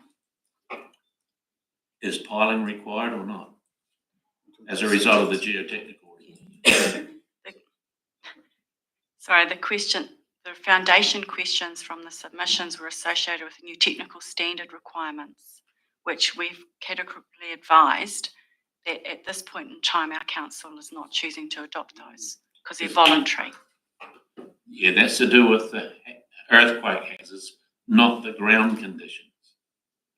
That's No, what it states. it's true to do with piling as well. People? It's associated with piling requirements as well. Due to earthquake requirements, not due to ground conditions. Correct. We've done the geotech reports so associated with ground conditions. And piling is not required. No, there will be some form of piling. It's a big cost factor. True, it is, but that's been included in these current conceptual design costs. The $1 million for piling. No. No. Sorry. The contractor had raised with us at the time when they were putting in their concept design estimation of costs that if our council chose to adopt the new technical standard requirements, that there could potentially be an additional $1 million of costs for the structural engineering piling requirements. We've since, from the submissions and the concerns from our community, had discussions with our building consents team and also the contractors involved that have been putting in these prices. And I can confirm that at this point in time, because it is a voluntary standard, that our council is currently not choosing to go down that path. Therefore, that risk of the potential additional $1 million is no longer a risk. Yeah, for to align for to earthquake standards, not correct. for soft ground or anything like that. There could still be a need to pile for soft ground. Potentially, yes. Yeah. Right, that's what I was getting But at. just to be clear, so again, Councillor Donna has said geotechnical investigations have occurred, and based on those geotech investigations, costings have been included in the design to address that. Okay, good. The procurement on the next one talks about it is not complete. 2 years have been spent getting to a stage where we do not know the final costs, and there is an expectation that councillors can make an informed decision. This decision process appears, in my eyes, to be back to front. Can you verify that at a recent standing committee meeting, councillors were informed that the construction environment is competitive and the CDC were using open tendering via the GETS process? So through your worship, through government procurement, there's actually qualifying standards and requirements associated with brackets of work. And yes, anything over and above $200,000 for any capital project is required to go out to open tender, subject to just being able to activate one of the delegation authorities for council. But not chosen on this instance. We haven't got to that stage yet, and as just advised, there's a public excluded report later on in the afternoon that if council chooses to proceed with this project, we have a report to discuss that later on. So it could go to open tender. I'm waiting on your decisions before any discussion. We can have occur to with that. remember, councillor, that we can't divulge specifics of a public excluded. No. I understand.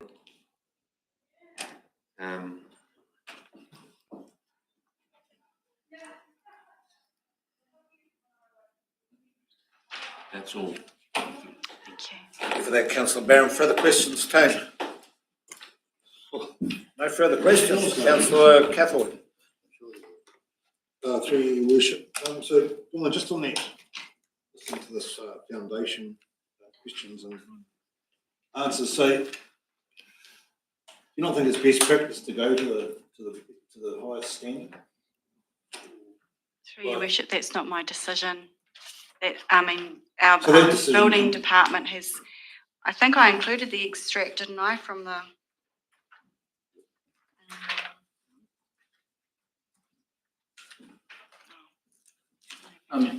Through your worship, it would be a policy decision if we were to say to you, here you go, here's an element of discretion for anything we do. It can add more cost to the ratepayer, and let's discuss that. We're talking in a lot of cases, you're telling us, don't spend money on compliance. We're spending too much on compliance and things like that. So I'm just highlighting that here's an example where we've done the investigation. We're very careful. We want to make sure that we don't make a decision that puts us at risk. Nobody wants buildings to be at risk. So we're very careful in terms of how we inquired about what that standard is, right? And so that having done that, we were comfortable that we're perfectly fine in not incurring additional cost that's unnecessary, and we don't have to worry about that particular standard. The question I'm actually asking the engineer. Infrastructure is an engineer.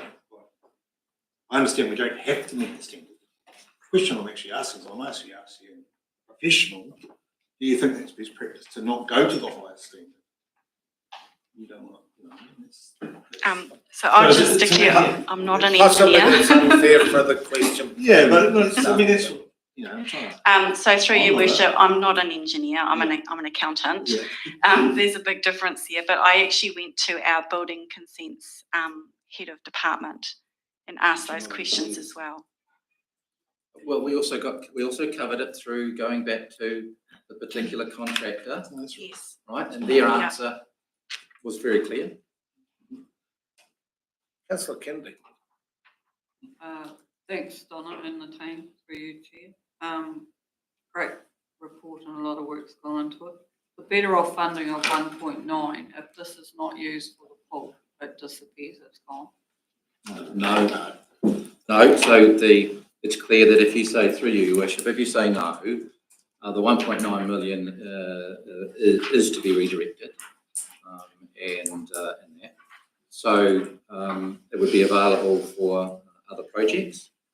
Or it can still go for the same project or redoing it or fixing or whatever. No, I would no. They were very clear that the approval was for this particular project or what we'd asked for, and I would suggest, given the pressure on other uses to that from the government's preference as well, in that if it's not as per what we applied for, we would be probably fairly clearly directed to use it for other projects, other waters projects. Councillor Phelps. Through the chair, thank you, Donna, for the report. As Councillor Kennedy said, well written. Just got a question regarding the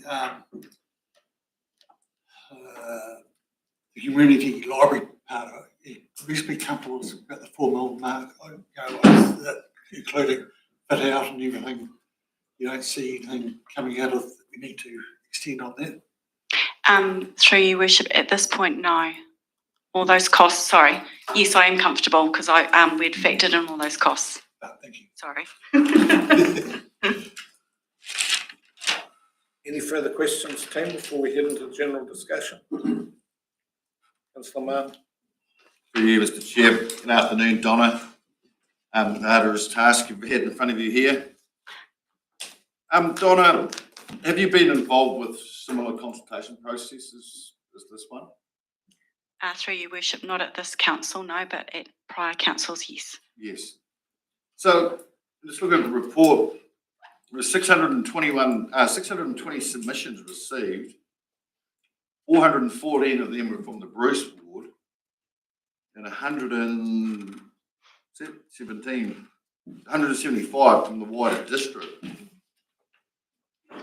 Is 620 submissions a lot for a project of this size in your past experience? Through your worship, yes, I would think so. It is. But when we break it down at 620 submissions, that's not even representing 5% of the district's ratepayer base.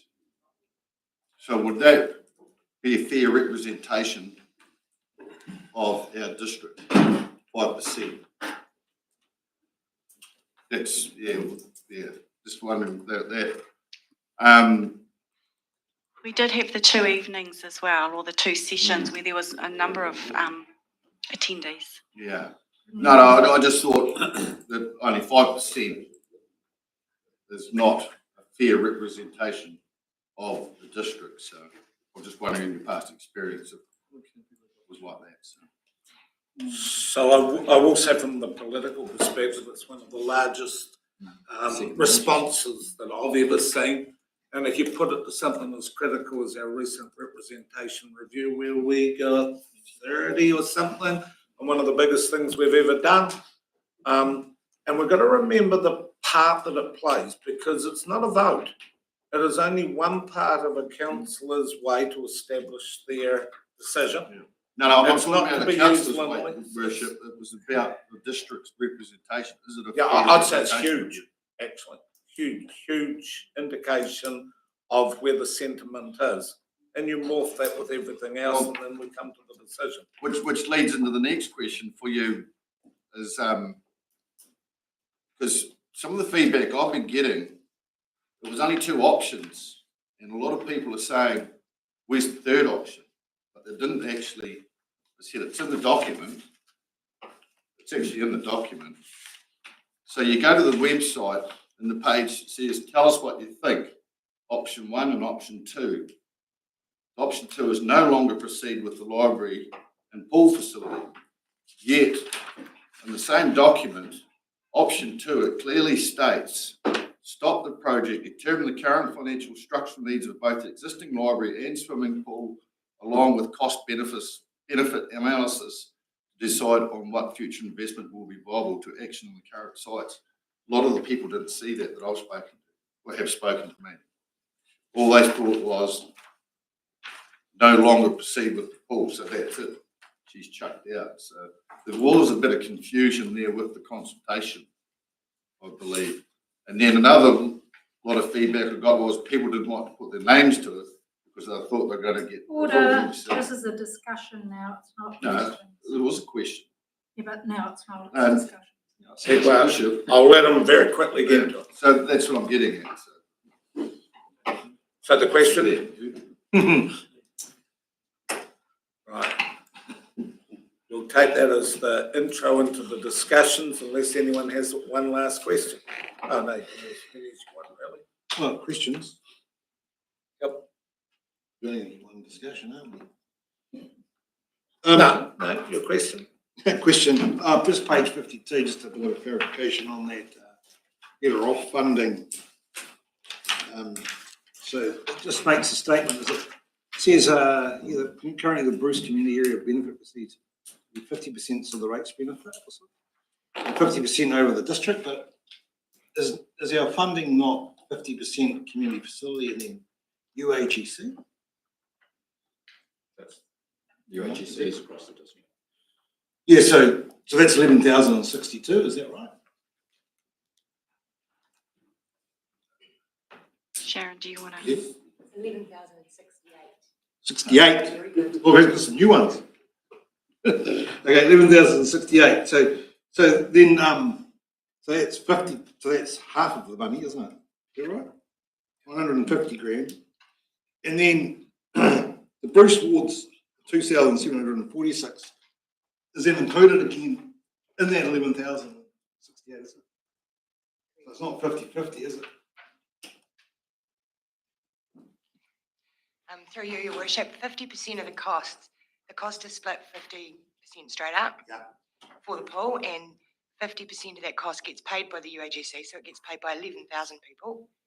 The other 50% gets paid by the 2,700. No, it's just how I read here, so I was confused. Currently, the Bruce Community Area, the benefit receives 50% and then across the district, but actually, Bruce Ward gets 50% in whole, and then it gets a portion of the other 50, isn't it? I think it's important to note though that that's the same as it is with every other identical situation. That's how it goes. So through your worship, they get to pay both components too. Correct. I think the point we were just simply trying to make in that report, though, of course, was that there's no rating shift if you just want to keep the project. If the project continues, and you just shift to 1.9 because the government wants you to, there's no rating change, overall rates change, but there is a change to who gets the benefit. Further questions, Tim, before we head into discussion? Fair enough, sorry. No, just a quick operational cost of operational. So reading the report, and we've come out with in the report I've read page 53, it must be, I think it was 252, and it's the budgeted increase, which is obviously the figure that you've used for consultation, there's an extra 233. So if this is heated, this is an electric heat pump, heating pool system, multiple pools, are you absolutely confident that $233,000 more in budget is enough for that facility? Because it's already using 252 for the whole facility, building a better, newer facility, new energy. Through your worship, it's an estimate. At the moment, the current Milton pool is heated with heat pumps electrically now. We've based it on the Balclutha operating costs, but haven't quite doubled all of the staffing because we don't need 2 pool managers, for example. But we've included 3 times the current level of staffing of what's budgeted at the Milton pool at the moment. So it is based on the Balclutha pool and then an adjustment for the estimated staffing to operate it for the year. That includes the costs to run the electricity to run the Milton pool now is part of that 252 for the 6 months of the year. So we can't guarantee it's going to be exact. Are you absolutely confident that $485,000 per annum will be enough to staff that energy operational costs covers the whole extra running costs? Looking at what it's costing us to run the Balclutha pool and what it's currently costing us to run Milton for nearly 6 months of the year, then that's the best estimate we have at this stage. So I'm confident it'll be in that sort of ballpark. There are decisions to be made that will affect that cost. So council can make level of service decisions about when the pool will be open that will give the opportunity to adjust the staffing cost, for example. So those decisions haven't been made by council yet. And until those are made, we won't be able to nail down all of those operational costs. So council can decide how long you want to run the pool, for example, whether it's a complete double shift like we have at Balclutha or whether it's a mix, that's still to be determined. So this council's got some decisions to make if it goes ahead as we get closer to when this pool will be starting to operate. That will determine what its operating costs are going to be. So the level service could be actually a little bit lower than what how we have applied it against the Balclutha mine. Right, so there are ways in which it could be adjusted down. That's all we're saying. So there's adjustments that could still be made. Yeah. So when reading the report and then looking at the figures that we've seen this morning, we rated $1,202,000 per annum to Balclutha Pool. And I've seen the loan, we've had the loans come out of there. And you come back and this report's saying to me 635,000 operate Balclutha now. You rate 467,000 for Milton pools across the district. Now, you're saying the operation is 252. It's just like, are we sure that we have allowed enough operational costs in our estimates to the ratepayer and we've gone out and controlled it? So you know what I mean? if we agree with the methodology that the staff have calculated it on, that's the best estimate that we can have. I suppose until we I'm looking at a actually figure of do it. 1.2 Balclutha. That's what you take from the ratepayer to run Balclutha. Then I've read this report and I'm like, oh, hang on a minute, 485. We've got to remember that Balclutha's a 1970s swimming pool with a great big high roof with old, sort of dollied up stuff, whereas you've got this new. State of the art. So I think the staff have exhausted this, Dane, and the fact that they can only do what they can do. I'll go to Councillor Wheeler. Look, I don't have a question, but I'm presuming that the questions have been exhausted. Well, that's only because I'd better exhaust them first, because we haven't. Have we exhausted the questions, Dane? I'm exhausted. We're now into discussion. Sorry, I wanted to do that delineation so that because you get one chance and one only team, you know that. So we're now into that mode. In that case, Your Worship, I'll just move recommendation 1 that the council receives the first community. What a good technical move. Do I have a second? Seconded, someone said, Councillor Payne. All those in favour? Aye. Those against, thank you for that. We're now into discussion for any other part of. Can I then move recommendations 2 and 3 regarding the submissions that were received? I'd like to have some discussion on the 2 and 3 submissions. So what I will do is I will get a second to first and then we'll go into the discussion. So we've got a recommendation that we move 2 and 3 to have a second. Councillor Graham, you're now able to give a question to those recommendations, Councillor Barron. I went through the submissions and summarised what they said. And for the new pool and library, it came out that everyone wants a pool. Existing not fit for purpose, library not fit for purpose, physical activity, health and well-being, entry for disabled, good for older people, complex, not just a pool. It's a complex, not just a pool. Physiotherapy. It's got learn to swim opportunities, free lessons for kids, and open 12 months of the year. And if we don't build it now, the costs will rise. So everyone's a pool. Milton, like all other towns in the district, has a pool already. Existing not fit for purpose, so we could modify the existing. The library not fit for purpose, we could modify the existing. Physical activity, existing meets this request. You have physical activity in the existing pool. Health and wellbeing, you have existing meets this request for the health and wellbeing. Entry for the disabled, there would have to be modifications for this in the existing. Good for older people. Again, you'd have to modify it if they can't get in, but if they can get in the pool, that meets that request. It's a complex, not just a pool. So if you wanted to complete that, you'd have to add and modify the existing. Physiotherapy, you'd have to modify the existing. Learn to swim, existing meets this request. Free lessons for kids, existing meets this request. Sorry, Councillor, can we please get to the point? No, I'm going through the submissions the summary of the submissions, which is what we're. Yeah, we've all read it. These are the ones that are for the pool. And the existing, what I'm saying is there's alternatives to meet the submissions for the for option one. Right? There's alternatives available. That's what I've just read out, those alternatives.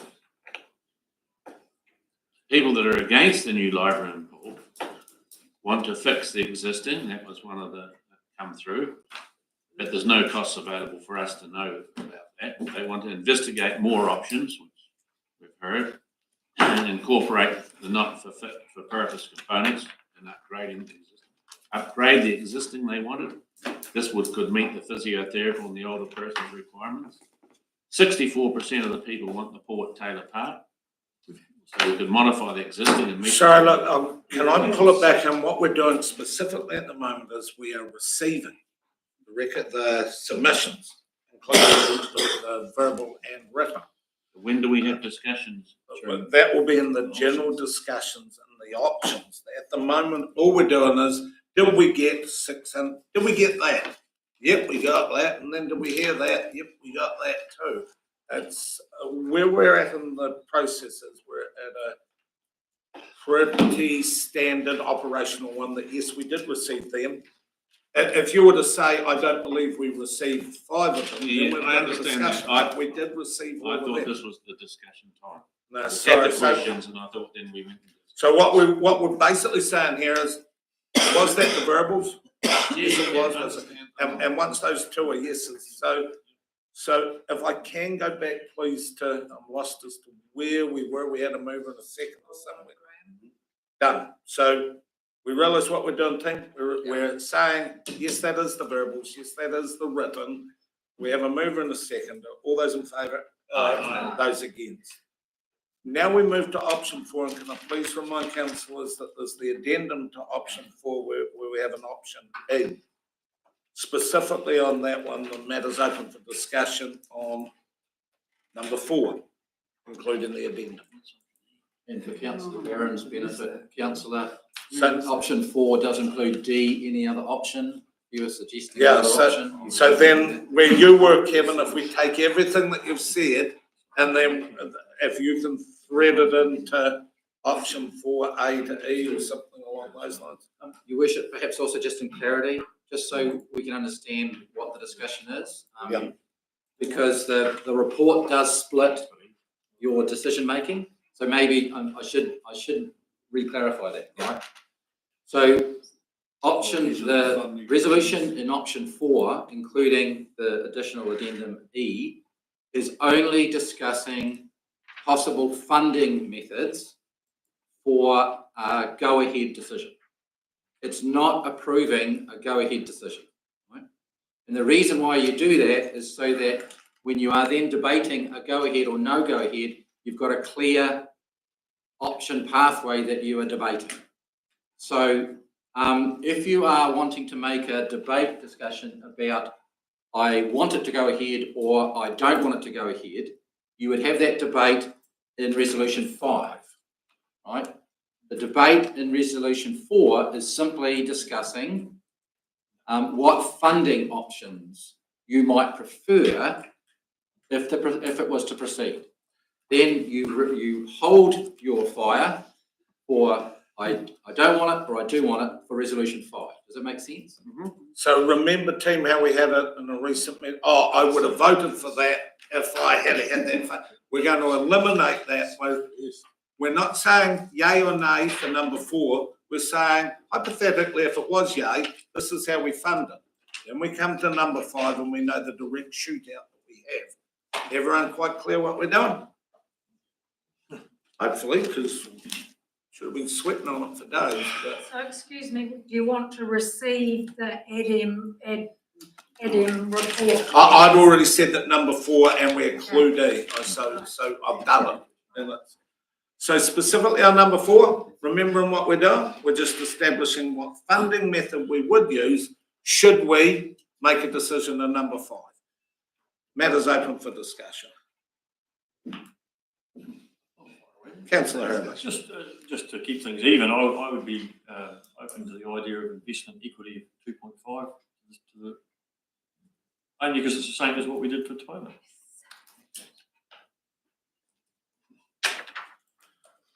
Too early for me to take that, John, but we'll. Oh, no, I'm just saying, no one else saying anything, so let's get going. Yeah, no, well, there you go. If no one else wants to say anything, but there's the hands. So I'll go to Councillor Finch, followed by Councillor McIntyre. So I was really thrilled to read this because it is using a fair baseline. And I think that's really, really important for the district when you're discussing things. And I've had it thrown at me in so many meetings all the time. Oh, Balclutha has this and Balclutha has that. And I'm having it thrown at me. I'm not picking on anybody here. That's what's said to me, as if I voted against something for Milton. And I have that round the trap so many times. And this is really important in making it that we are all even and equal. And yes, I was really, really thrilled to read this. So I think it's a jolly good idea. And thank you very much for bringing up this idea. Whoever did all the work that was required to do it. Thank you. Councillor McIntyre.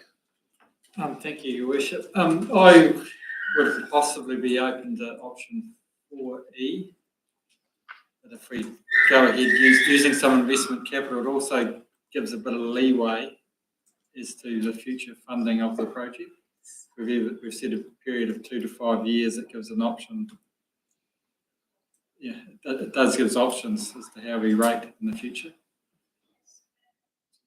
Opens it up. I don't see hands up. I'm going to go to a recommendation soon. First in for the recommendation. We've got hands up, please, Councillor Finch. So I've got Councillor Graham, followed by Councillor Martin. Yes, through you, Mr. Chair. So what is the difference 2 years as opposed to 5? So Figure-wise. so through you, Your Worship, the idea was to align it to the LTP, Councillor. So it doesn't make sense to do it for a single year or something outside an LTP year. So 2 years just takes us to the first LTP. That's all that means. 5 years gives you more time to the next LTP. I think you just give consideration to what is it you're trying to achieve. Would 2 years give sufficient leeway? Anyway, it doesn't matter because the LTP would make a decision on what you're going to do with funding it. 5 years just makes a deliberate decision to wait till the second LTP to make it a future funding decision. Councillor Martin. Yeah, while we're talking about money at this early in the stage, Your Worship, I did some inquiries with finance and since the end of year financial 21-22 year to the end of the 23-24 year, we've had an 84.5% increase in defaults on our rates. We're in default of 1.488 million, so that's a bit of an indicator of what's actually happening out there in society at the moment in the district. The money's not there. So it's not quite 2.5 million, but it's getting up.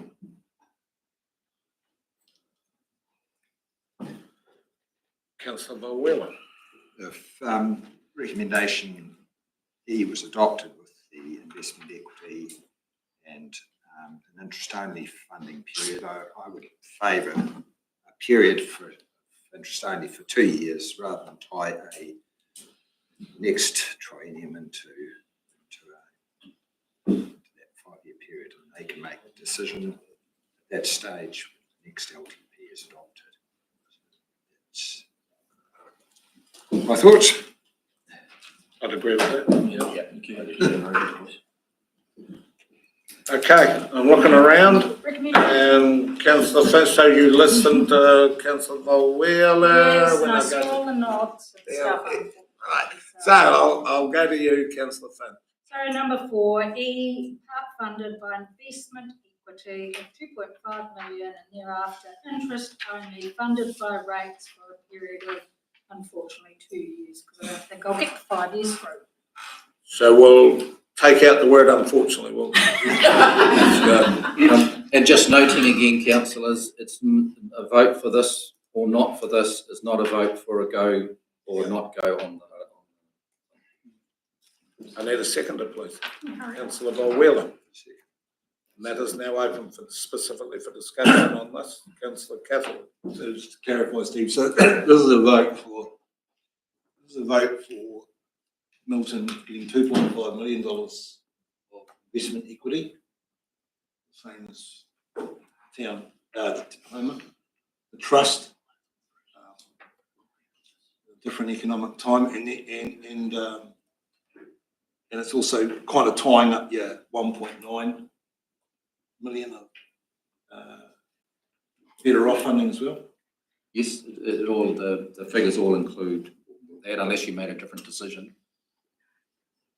Yeah, so we're tying up 2.5 and 1.9 in this decision. So we're open for discussion. Tying up the whole lot. Yeah. We're tying up a financial package to go to the shootout. Of So, okay, so I'll have my discussion on that, because quite a lot of numbers, quite a lot of fairness, etc. So the 1.9 better off funding was made in a completely and utterly different economic time. Government sloshing this money around, came to council and hit the table. And I remember the day, it was 3.2 million, was it, Stephen? We chopped up or something. Yes. And it was, oh, we could get this off the ground, and oh, we could get that off the ground, and let's go. And I always remember saying, I put my hand up. Oh, hang on a minute, there's other people in this district as well that have got projects ready to go. And the reply that I got from Steve was, Councillor Cathal would calm down. There's still another 10.3 million coming, which we know was with the previous government, which we know has been chopped up. So then I started looking at some numbers, and I started thinking about our district, and I think about struggles with our community pool, where I live as well, and the people that I represent, and struggles and costs.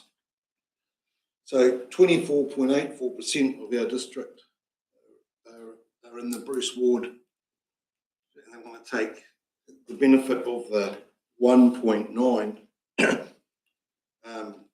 to 24%. That is the last lollipop that's ever probably going to arrive from government, and we're going to give it all to one. And then we want to take 2.5 of our precious investment fund.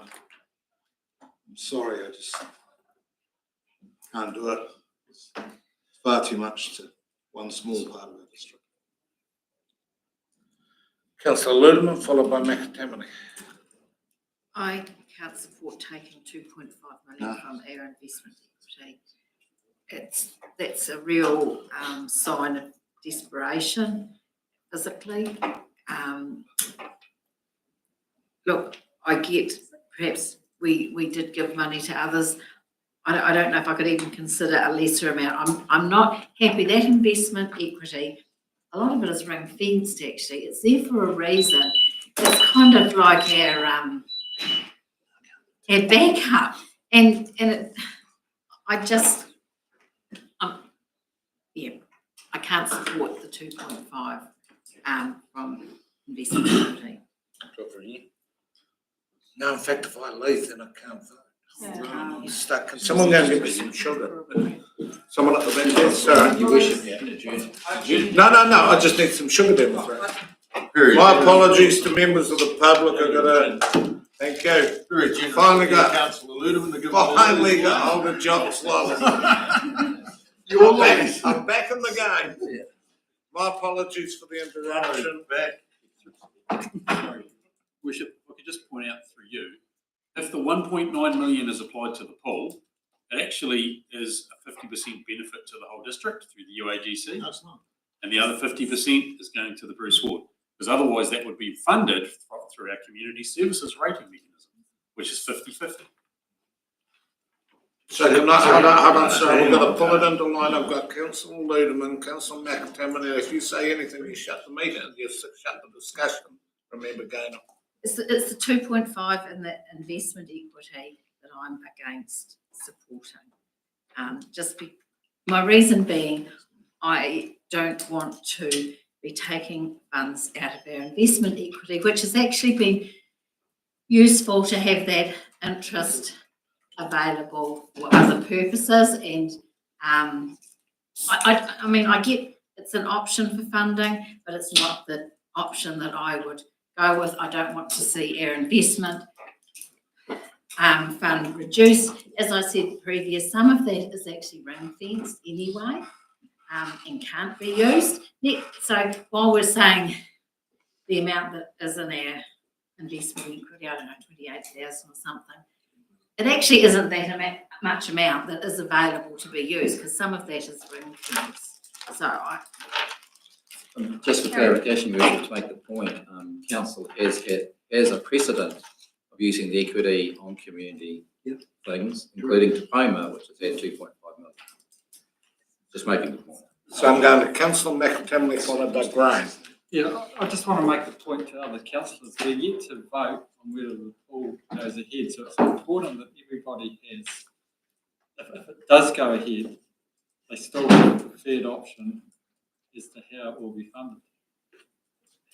Even if you're going to vote against it, you need a preferred option if the decision is to go ahead. That's maybe a bit of a counter to Councillor Catherwood here. And the other reason why I have agreed to, if we do it, to using the investment surplus is I'd prefer to use it called investment capital. I mean, I've often been a bit anti here when we've used that money for operating expenses, but in this instance, we will be using that capital to pay for a capital project, as against just using it for ordinary operating losses. Thank you. Councillor Graham. Yes, through you. My point was we didn't hesitate to use money out of it for the Tacoma. So as CEO said, we set a precedent. So I don't have any argument or issues with using it. Right. There's no hands shooting up, so 10. I'll just give it one more look before I go back to you again. Go for it. So, how much is in the total investment fund, please? Because this is a drop in the ocean of what is in there. And there is some that is settled. There's some that is ring fenced, but not at all. And we have used it before. We'll be sitting somewhere around 30. But the addendum, like with all the options, we want to be very clear and transparent on the impacts against the investment account, against rates of all those funding options. The addendum has the impact on returns, it has the impact on the balance, and so it's there. Thank you, I read that, I was just pointing that out for everybody else. It's been utilised before, so why cut Milton off when Balclutha has had the benefit of it? And look what it's done for Balclutha. Look at the wonderful facility that Balclutha had got with the use of that money. So why can't Milton have the same benefit? Right, that brings the discussion to a close. As you know, Julie gets awfully nervous now if people start bouncing their hand. So when you hang them high, you keep them there, please, until the boss says put them down. So we've got to move in a second. We know that this isn't the vote for, it's only how. Could everyone please raise your hands and say, oh, that's good, that's read the wrong way.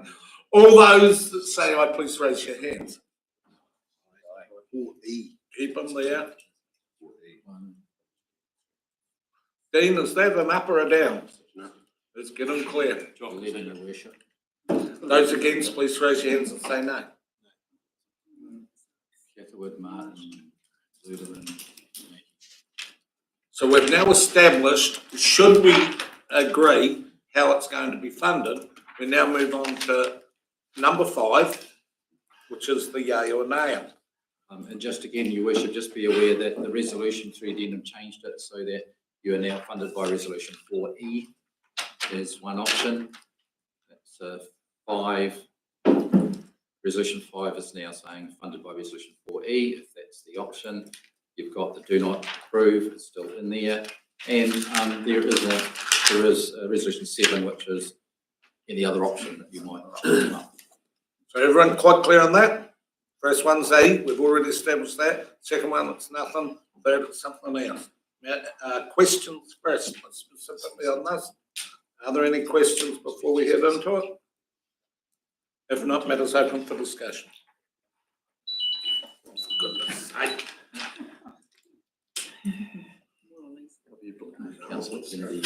Councillor Kennedy, call an ambulance. No, thank you. You'll be right here. Not today, I'm off duty. I know this is a big decision around our table today, but I'm going to go forward for this pool and library facility for the community. This is a district-wide community. As we know, we've spent money in Tacoma. Our country is what, so nearly 150 years old. Our buildings and our things that we have in our communities are not such satisfaction. They are starting to fall down. I know we are in times of where there is not a lot of money around, but the longer we wait, it's never going to go away. What do we want? Empty our towns out and everyone shift away? We don't have a clue the district. People have moved here because of our district is a better place. It is a nice environment. We don't have the shopping facilities we used to have, but we need to keep our basic social standing places.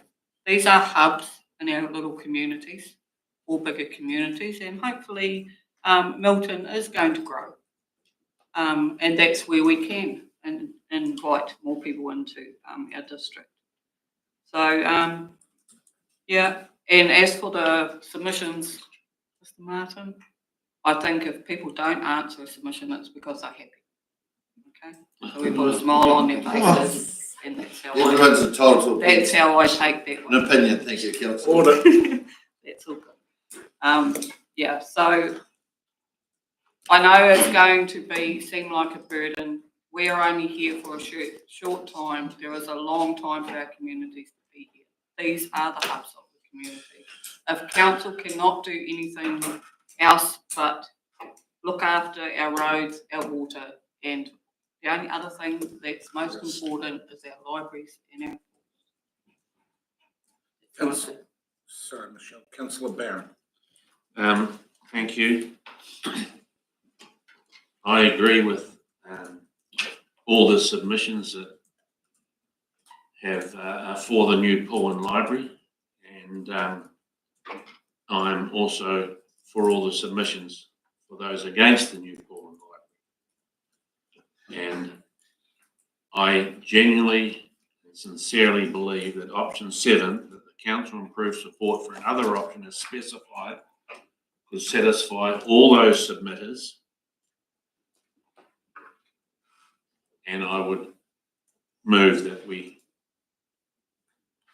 go for option 7. Just, Your Worship, just obviously, option 7 was here's another option that you describe and specify as a resolution. So if you were thinking of option 7, you would need to specify what that option is. So you've got to give an alternative. I think I need a four-lane pool that's only 20 metres long or something. There has to be a third option, specifically stated. I've had a week to read this. This has been going for 5 years. And if you want me to say something now, it would be open for discussion. But I would support either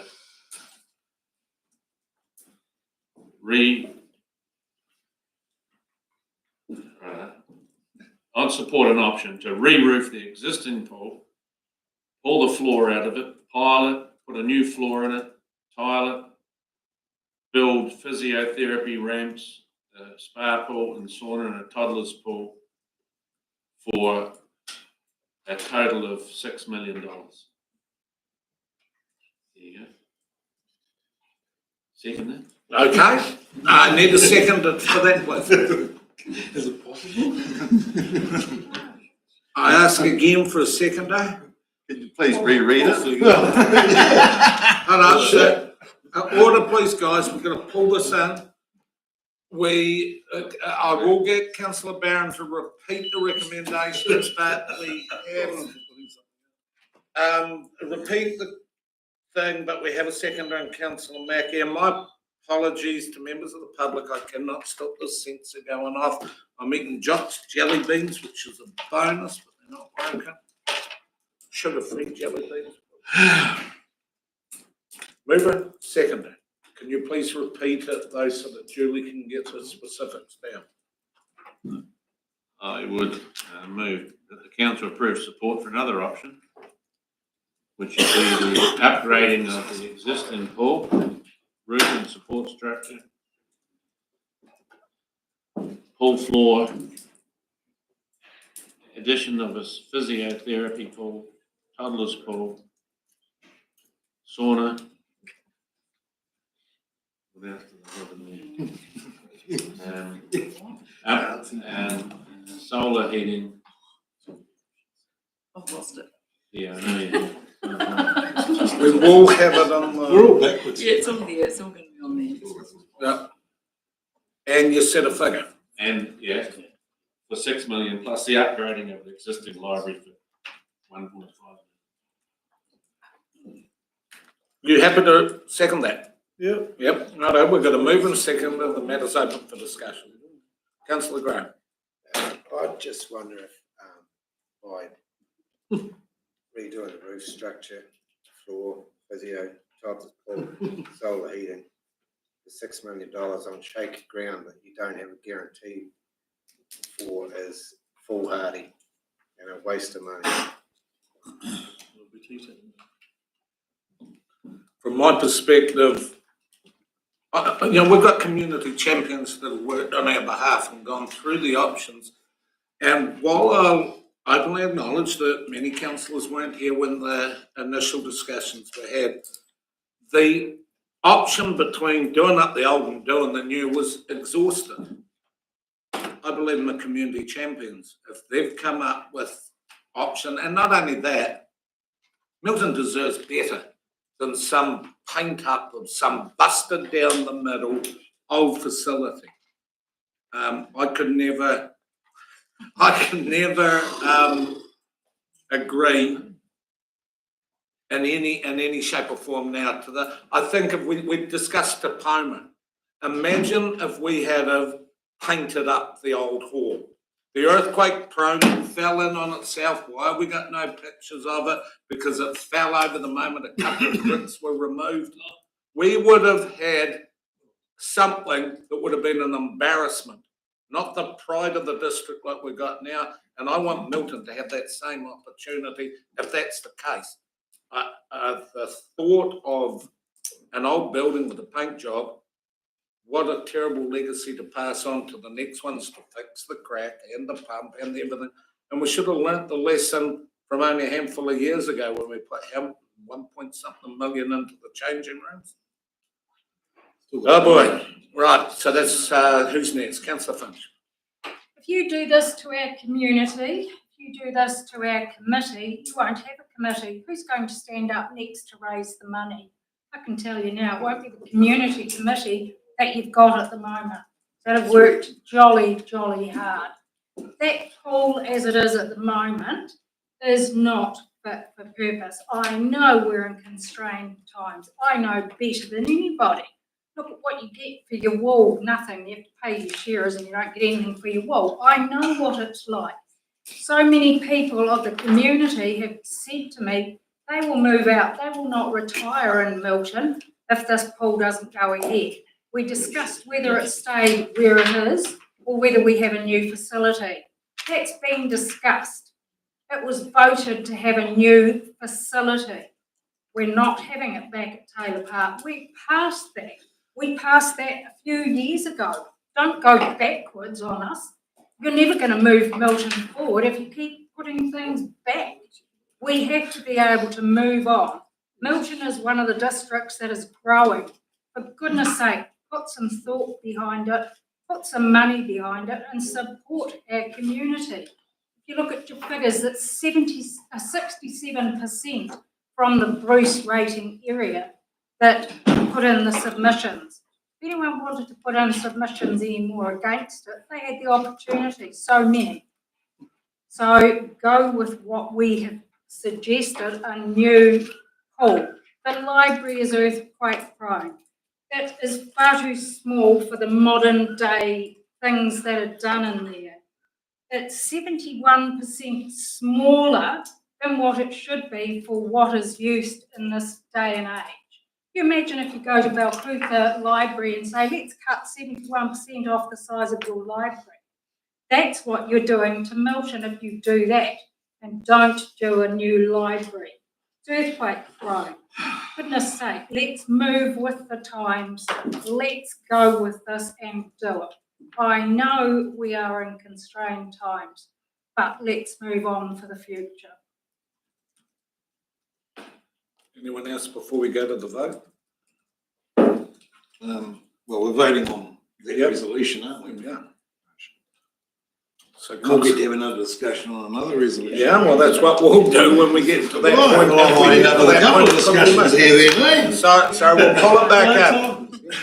Pull it back in, change, so we know specifically, we're gonna move in a second. Do you know what the vote is, or do you want, what the motion is, or do you want Julie to read it out? Can you read down, please? All right.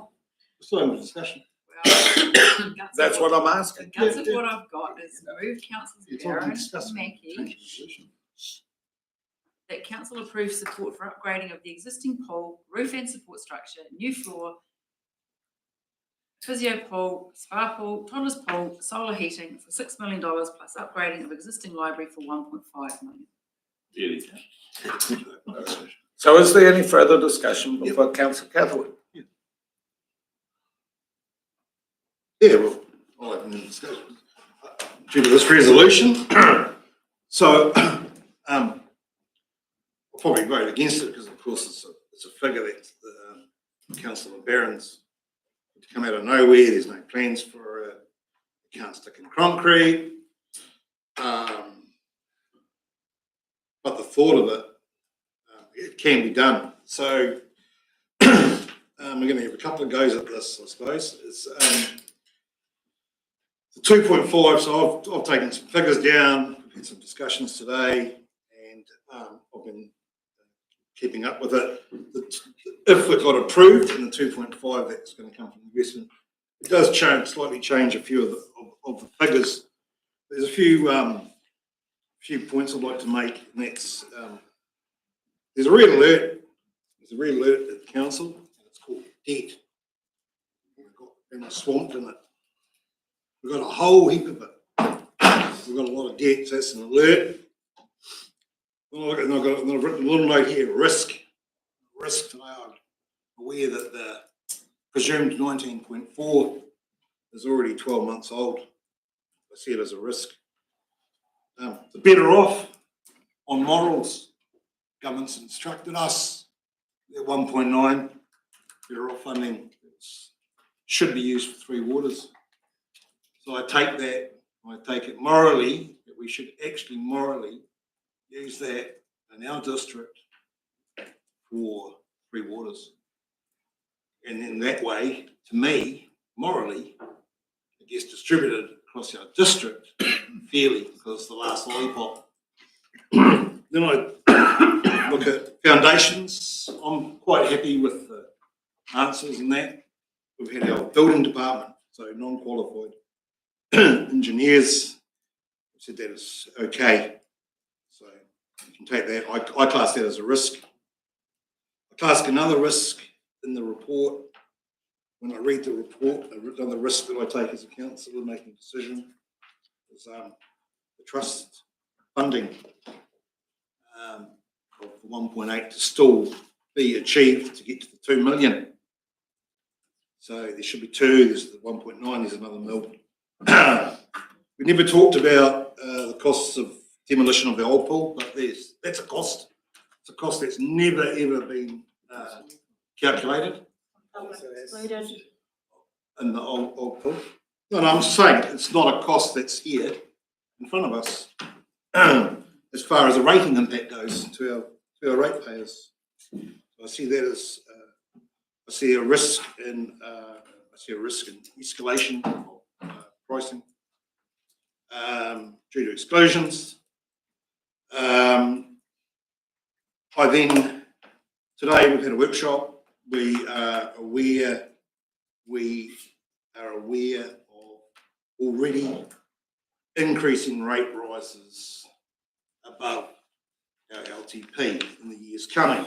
So then I've got the latest LTP, and we had a year in front of us, and I just looked at Milton and I got that figure, and thank you, Steve, for correcting me from the public meeting. I do apologise to the people of Milton. I did get my wires crossed there, and I think I reported 1,000, but anyway, it was quite interesting getting this latest sort of update. So currently in Milton it's 415. They're paying 3,020 this year, 24-25, and I look at 25-26, we're going for an average of 19.6. We know there's going to be an escalation on top. So Milton next year 3848, so 848 more, so pretty close to that 1,000. So I wasn't too badly off. But as I've made you aware, I reckon there's actually escalation, so I'll get to 1,000. The year after that, year 26-27, there's another 28%. Before we've got the compounding escalations that potentially be in front of us. Then I look at it, I crunched some more numbers, and I was thinking about it. I was like, huh? So hang on. We've had a discussion this morning. The funding model of swimming pools in our district is broken. And I'm part of a committee of an absolutely broken funding model for a pool. And I was thinking about it. Well, okay, cool. We want Milton to have this bloody pool. They deserve a pool. They've got to have a pool. They've got to have some form of pool. Of course they do. They deserve it. So then, if it's a council-owned pool, and it's getting subsidised across from the whole district, paid for by the whole district, and I'm also paying for Clutha's pool as well, which is fine, no problem at all. So you've got Clutha and Milton, whatever, 30, 40 k's apart. Then why would it be, if you approve all this, if you approve this and the funding and the way it's been structured, why is it that the lower Clutha ratepayers that have got access to a pool that's heated 365 days of the year pay $263 a year towards pools, and you allow the Bruceward ratepayers, the poor Bruceward, they've got a nice new one though, mind you, but it's a pool, a heated pool. And they'll pay $480 they'll contribute between the UHSCs and their community facilities. So you're actually going to end up with 82% more. The Bruce community end up paying more for the same service of a pool. So that's what I'm like, well, morally, it's not fair. You have to vote for my Too wishy-washy. Hold on. So, any further questions? Any further discussion? Councillor Martin? So while we're on the figures, so 19.4 million, how much debt's the council in at the moment? 128, 130. 130, so put another 19.4. No, Your Worship, this is the problem that we had with Councillor Cathwood and a few others. It's already in the LTP. It's in the LTP. It's already in the LTP, and everybody's saying it's adding more and more on in that sense. The issue was $1.5 million escalation was the only debt increase from this project if for debt purposes, from this project because of the move to 19.4, Yeah. right? I need to jump on that again quick, Yeah. because again, it's the wrong understanding of debt. And where is debt, where is it already accommodated? It's in the LTP. Yeah, but, sorry, but If you don't take debt, as you speak, you do close the discussion. I'm just going to say that before we give them a chance. so in reverse to that, then I think Councillor Cathwell was going to say the same thing. If we don't take the debt on, we're going to be in a less situation. Yeah, and Correct. that's, So that's effectively, understood, Councillor. We yeah. put it in the. No, I'm just consultation. making it out loud, yeah, so everyone can hear it. Councillor Luton. So I'm going to see if my figures can be any better than Councillor Cathwood's. I'm also sitting here, and as we worked out, we've approved, if it was to go ahead the poll, 2.5 from the investment fund, 1.9 from the better off, 2 million from the Bruce community, you're actually looking at 13.6 million of, I guess, what do you call it, new debt. So just to kind of highlight that instead of looking at that almost 2, you're at 36.14. We're really talking about it now. If you were to approve for the poll, given the funding option that you've already approved. For the want of another hand going up, I'll go to Councillor Barron if he wishes to do his final closing remarks.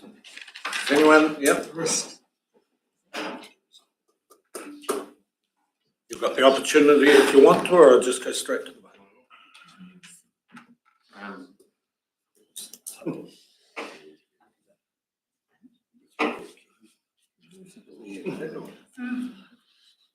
Right, look. I'm going, I support another option. Yes, specified, it should have been crossed out, but we'll go to the vote. Okay, once again, Julie needs some hung high. Can you read that again, please? Yeah, no, that's fair enough. Actually, I couldn't It's a totally guaranteed say what's price. all in there. That council approves support for upgrading of the existing pool, roof and support structure, new floor, physio pool, spa pool, toddlers pool and solar heating for $6 million plus upgrading of the existing library for $1.5 million. So we know what we're voting on. All those in favour, please raise your hands and say aye. All those against, please raise your hands and say no. We have to, can we pull it back in on that because it gets a bit sharp? So someone abstained, someone abstained somewhere. No, there's probably more than that. There's a couple of abstained. Councillor McCroskey's abstained, is that correct, Councillor? Councillor Cathwood's abstained, Julie? Yeah. Set that up. And the rest of Right. So now we're back. I'm getting very close to wanting to adjourn for an afternoon tea. Yep. Oh, hold on. We've had a, fair enough, fair call, Julie. We will adjourn until 4:30. Sorry, Julie.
someone send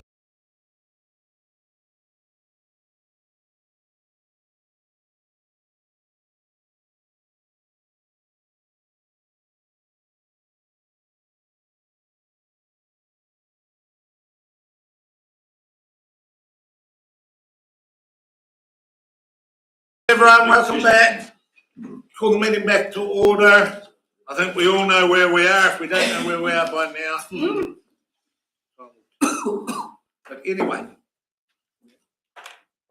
that one failed. Councillor Kennedy. I will move option 5, that we approve support for the 19.4 million for the community library and pool facility with the 6-lane swimming pool. Sorry, Steve, you're going to have to help here where we go back to 4E. Do we have to have the other one too, 4B? I'll second it. No, just 4E. Which is the funding Funding. So I've got a mover, I need a seconder. Seconder, Councillor Phelps. No, I did.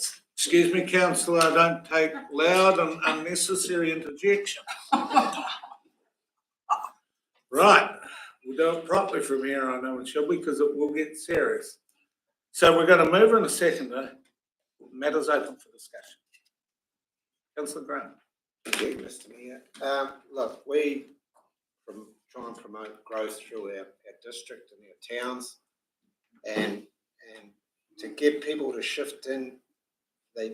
People shift to areas because of the amenities, and if you've got good amenities, people will shift there. So your amenities are your swimming pools, your libraries, your museum, your green spaces, your sports fields.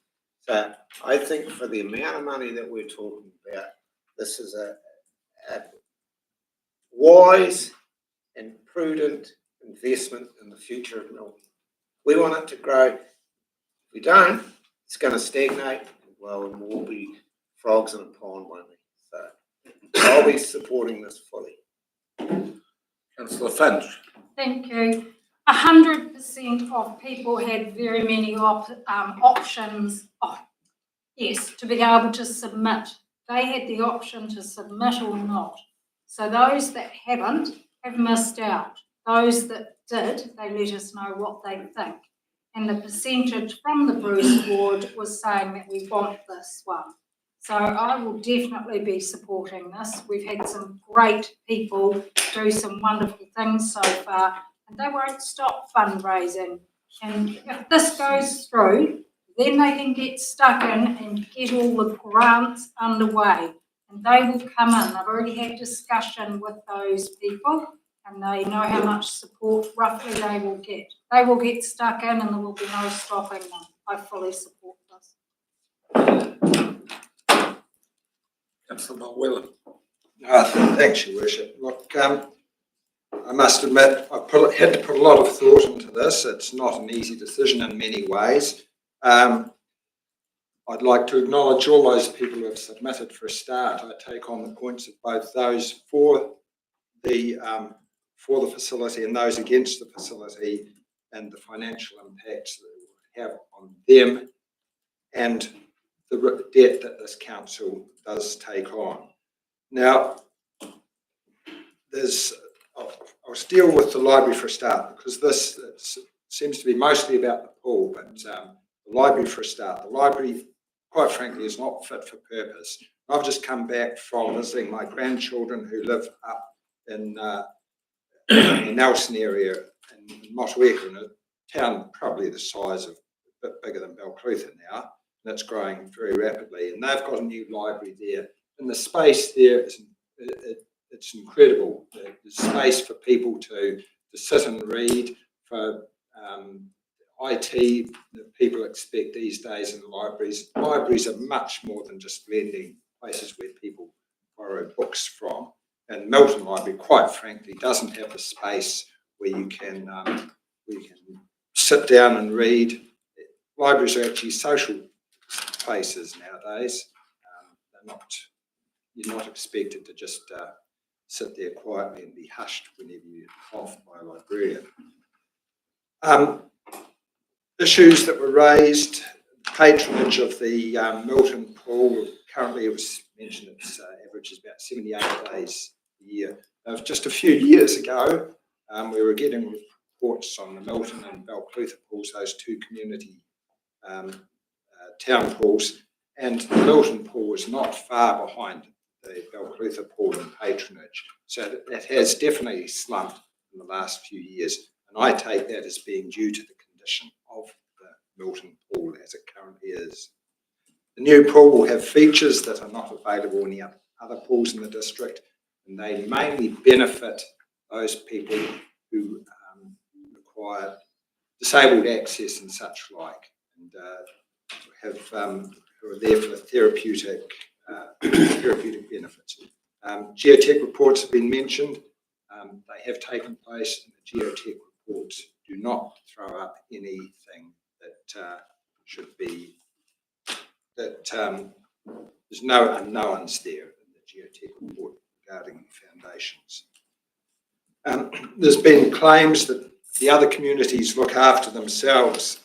Well, I'll go back to water harmonisation, and just for example, in 2014, 2015, Balclutha was paying $522 for two waters, sewage and drinking water, whereas Clinton was paying $1,022. So what did I say? Balclutha $522. Clinton was paying, just as a few figures, but Clinton was paying $1,022. Waka $762, Tapanui $897, and Lawrence $1,061. Now, the decision was made to harmonise water charges so that each of those townships paid the same amount regardless. Travel from, it's been suggested that Milton is only 20 minutes from Balclutha pool. Well, I think that might be a wee bit of speeding involved to do that. But also there's a wider catchment around Milton as well. Go north to Waihola, go inland, that would add probably 20 minutes to half an hour in some cases for the travel time. And the Milton, there's a subdivision there, I can't remember exactly, 80 plus new sections are available now, I think, and certainly well underway in the construction there.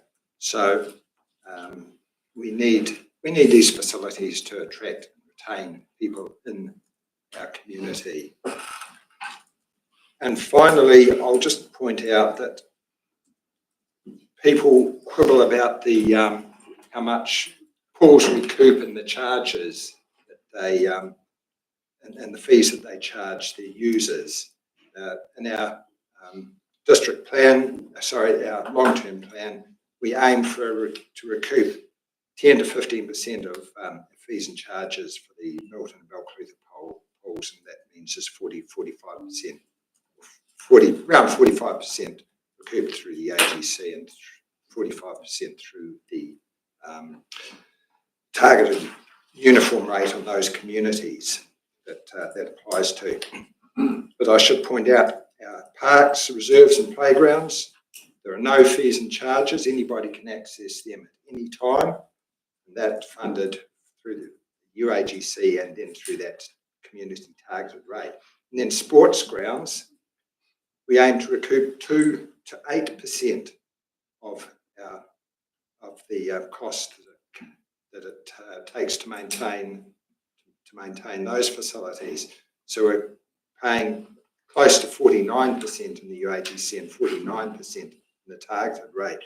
So pools actually do work quite well in the fees and charges scale compared to some of the other facilities. And also this morning we had our community halls. I think they were getting about 6% of the income that they need to recover their costs. So, well, I'll finish at that actually. I think pools probably, in terms of some of our community facilities, actually demonstrate value for money. Thank you. Councillor Payne. Thank you, Your Worship. Do I have to stand up too? Or? Thank you. Look, I always have the philosophy, do nothing and nothing is what we'll get, and there'll never be a time cheaper than right now. I take on board some of the comments around the table. However, today there's been a lot of discussion around money. I take on Councillor Catherwood's comments about what it's going to cost the ratepayer in Milton, and it's significant. But I'd also remind you that 63% of the local people are going for this, as opposed to 37% against. I take on board the UAGC cost to the wider district as well, and I've crunched the numbers on it. 22 cents a day for me. How miserable can I be? 22 cents a day. And so I think you really need to think about that when you're making your decisions. What else do I had? Lots written down here, and it's all in a jumble. I think about the intergenerational debt for our kids and things as well. You know what? But their time will come. We need intergenerational debt to keep people going. And they'll have a chance to make a decision when their time comes. So I'll just leave that at that too, thanks. But I will be supporting this today. Councillor Ludeman, followed by McCroskey. I'm going to stand up. And I have written, I kind of think we need to liken Milton to a room in our house. It is Milton's time for an upgrade to 2 facilities. Like any of us, we generally update one room at a time. This is just one room across our district. So I actually do support the new pool. While it is a significant cost to council, and I've sweated and had some sleepless nights in this regard, the local people have spoken in support of this project in Milton, and I actually took that weighting quite highly. I know it was 50-50 across the district, but when we broke it down, it was the Milton people that quite significantly supported it. And so I have listened to that. We consult for a reason, and we look at the results and we weigh it up. And look, it would be very easy to go either way, because financially I accept that we are putting a debt on our next generation, but then I have 3 adult children, grandchildren living in the district. If we don't support this district, they're going to go elsewhere where facilities are. So, yeah, I was. Councillor McCroskey. Right. It's been a whole lot of soul searching internally. Admittedly, we moved from Kai up to Milton 42 years ago. In that time, there's quite a few people saying I've never been elected. That doesn't truly affect me too much. I didn't appreciate my family being attacked in the written submissions. As far as debt goes, this council's in it. Unfortunately, that will be passed on to everybody that can still survive. What people say about Milton needing the pool to survive. It was mentioned here before that Calder Stewart has got X amount of ground set aside for industrial. If that does not happen, and it hasn't happened in the last 10 to 15 years since they've owned it, Milton won't grow. Unfortunately, I don't see that a pool will make Milton grow, and for the extra debt that's being incurred on everybody, unfortunately, I will not be supporting this.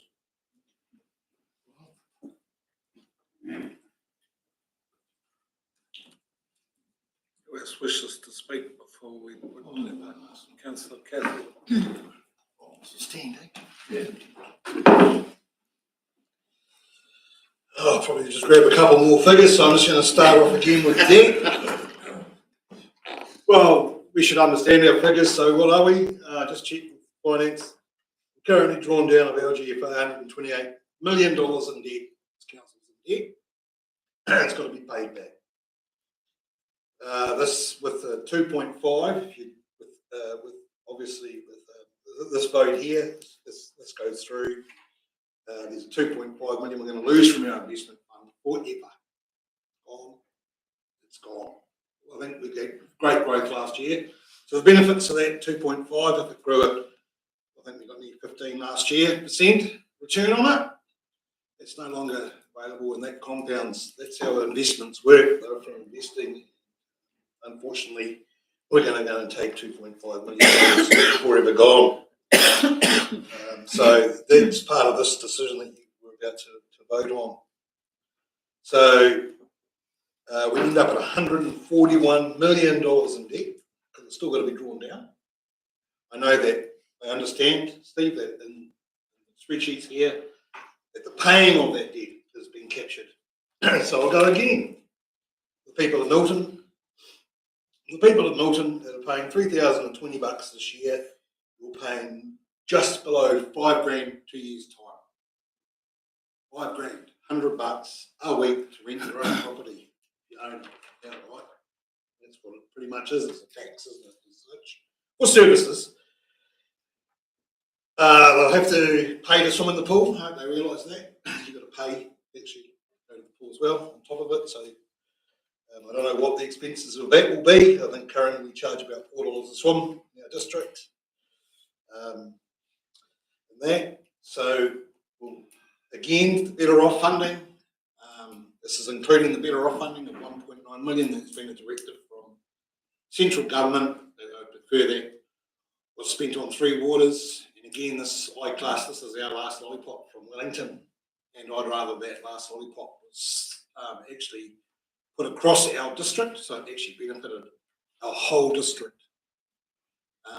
And it went to the intention that it should be from the directive from the government. So I think it ended up being 55 to rural water and 45 to urban water.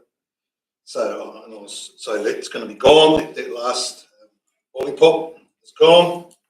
I still see the risks, foundation risk, trust funding risk, unaccounted demolition costings. It's got to be paid for by rates and debt, so the debt will be there. Still exclusions in the tender process. I look forward to seeing the actual costings in the future, and I look forward to reading what the ratepayers actually paying in 2 years' time. I've got great interest in Milton to see what they actually are paying in 2 years' time. Because we haven't, this spreadsheet here, that 4.9 hasn't even taken into what we've discussed today, which is we already know we've got an average of 19.6% rate rise across our districts next year. And today we've already discussed that there's another 4% that's unaccounted for that is going to get reduced. We're trying to bring it back, as we discussed earlier in the day, try and bring it back to an average of 22% rise. Compound with transfer. So if you compound that, again, and you've got 28 on top of it, the numbers just keep escalating. So I'll definitely be sticking with where I'm at, and I'll be voting against it. And that's not because Milton doesn't deserve a pool. Milton does deserve a pool. I just actually, personally, I really believe, like, we spent $800,000 on our wee pool down in Owaka. We put a rubber liner in it, put starting blocks in it, we put new filters in it, pool pumps, brand new pumps, filters, automatic devices to the chemical, solar power, and as far as I'm concerned, there is an alternative option for Milton, and it's a real shame that it wasn't actually seriously looked at. So I'm going to have to vote against this motion, because I think there's actually a better option, and I fully support that Milton needs a pool. We just don't need this debt. That's where I stand. Who's next? That's it. I'll give it a go. So for me, and I don't say this lightly, I don't think I've agonised over an issue this much in like 26 years, because I like to be able to go back to the values and principles, and I've got one that I've always stood by, and it's always put me in good stead.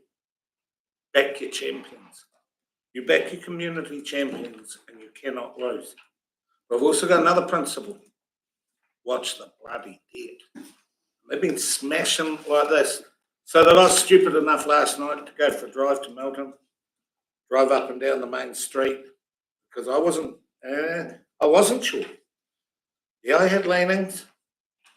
I drove up and down the town that, really? This is our second biggest town. And I think long enough, I do believe that one day Milton will, it has so many natural advantages that unless they stuff it up, they'll be the biggest town in the district. But we're doing a pretty good job of it at the moment, so I'm just not too sure where I was going when I was driving through it last night. Because it's a town on a precipice, as I see it. There's been the things, you know, like, and I hate hearing around here banging one town off against the other. We're a district, and I can remember first coming in and they're trying to articulate the hopes and dreams of a district that was in decline. How our young ones saw no future, and they were spewing out of here. 19,200 went down to 16,400. We lost the social cohesion of our districts. And that was the very essence of what started the community consultation. That community consultation, we all know now, it's in a different phase. It was in a time when the investments were coming in and the government was paying out money and what have you.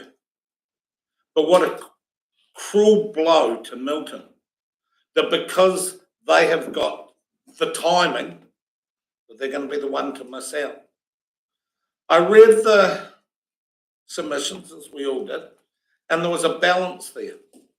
A lot of reasons why, and a dominant reason of the debt not to. But for the ones that were outside the district and they were saying, I don't want to pay for this, not one of them said, and I don't want them to pay for me. They've been there for the collect, they just didn't quite see that they had to have the money out. It was an even one, but we know where submissions are. They're only one component. What do we want for a district? Driving home last night from Milton, what do we want for a district? Well, I actually want better than what I saw last night. They deserve better. I back my community. I believe in Milton. And I believe in us to sort out the bloody debt that's, yeah, sure, there's the debt on paper. But if we're going to do this, and I hope we do, we better bloody fight for that Three Waters to sort it out, because it's the stinking Three Waters that's transformed us from there to there. And we sort the Three Waters out, and we sort the problem out. And that is the battle. Who's next? Because I'll go to a vote. Councillor Martin. Your Worship, through you and the good people of Milton and the hard-working committee down there, I think we'll all agree today's decision wasn't about whether Milton needed a pool. It's obvious with all the paperwork. There's like a lot of other councillors. I'm a first-term councillor. Their journey started back in 2018. For me, there's no argument about it. But as first-term councillor and sitting through my very first long-term plan and listening to all those people that came through those doors in their submissions, there was a clear signal. And we've seen a bit of that too in these submissions. And that signal was stop spending. I know we've all had a good go at, our opinions and so forth. Like I say, for me, the financial burden is just too much for me personally. So I will be voting against this option that we have, this motion in front of us at the moment. Because it's not this council that pays this money, it is our communities that do the paying. Not us, our communities. Thank you. Anyone else before we go to the vote? Okay, you've had your chance. Who moved actually? Councillors. Michelle, you can have a closing statement if you wish, or you can do it. No, you know where you are. I think we know how we're going to do it. Until Julie says you can put them down, you keep them up. Does anyone wish to have the recommendation read out? Everyone quite sure what we're voting on? I'll put it to the vote. All those in favour, please raise your hands and say aye. Aye. 1, 2, 3, 4. Sorry, 1, 2, 3, 4, 5, 6, 7, 8, 9, 10, Your Worship. All those against, please raise your hands and say no. One, Catherwood, Martin, Mackie, Crosty, Barron, Your Worship. Motion's been passed. Thank you, councillors. We now need to go to that other bit of paper.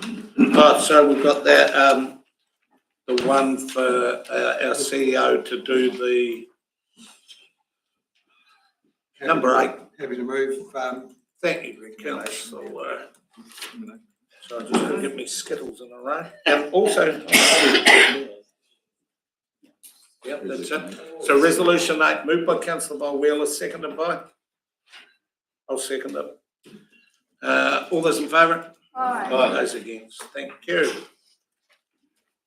That brings that matter to a close and we can head over to page 59. Sharon, General Reserves Transfer.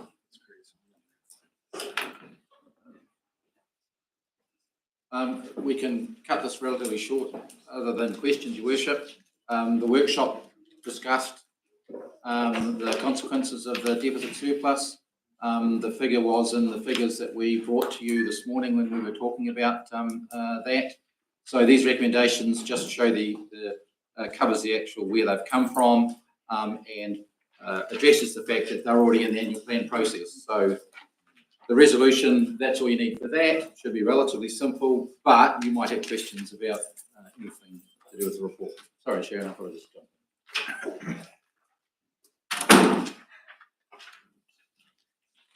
Sorry, Sharon. Don't storehouse where you go from. No, I think Steve's covered it, Your Worship. I think we'll just take it as read and take any questions after this morning's discussion.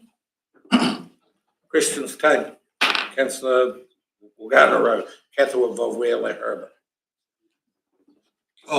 Through Your Worship. Just a quick brief one, because obviously you've written the figures, but I see Civic, $94,000 short. I mean, that's set by your remuneration authority. I just wondering how we've got an unbudgeted 95 grand. Yeah, through you, Your Worship. We don't always know what they're going to set for that. Either, so we budget and then we inflate it. It had just been inflating but not keeping up, so we've had to catch up this year, so it should be a lot closer. And then also will be mileage paid and things like that that might not be budgeted enough as well. And then eyesight and community libraries, 351,260. I think, if I remember rightly, I think libraries is about 2.3 million we rate for. So 351,000 is quite a large percentage of a layout and budget. Is there any real, is it just So from overtime or what? Like that's a lot. Like so two components, councillor. Yeah, just quickly. One of them is obviously every salary budget area is overdone because of the collective agreement in terms of the salary payment compared to the budget. That's the first thing. So that was across the board. So they have that because they've got a lot of people. The second component, which Debbie and I have talked about, is level of service. So instead of closing libraries and closing for sickness, training, whatever, we've done everything we can to keep all our facilities open, and that has involved additional hours of part-time travel and things like that. So we are now talking about actually going back to basics because we can't afford that. We need to potentially signal to communities that we have to close if we don't have the staff. And that's a change that needs to be in place this year, which we are bringing in.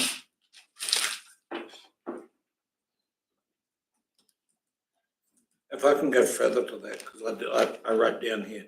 Yeah, I get the negotiations, but that's the reality. But in this environment, to have what is in the extension of service on the library, 351,000, we cannot incur that. There's got to be a clear message in every department. We cannot have those overspends. We cannot have the overshooting. So can we make it any clearer? We put a hard lid on it. And that's the message we've got, Your Worship. As I said to you, the red fading indicators this year is that we are there or thereabouts with salary, right? So we weren't before. It's more, Steve, that we find out after the event. Like if it came back, we need levels of service, we know whatever, we make a decision. It's coming back and telling us 351,000 after the event. We can't do a thing. As a political group, we're neutered, so we're going to make it quite clear. There's got to be a lid on it right across the whole organisation. Councillor Barron.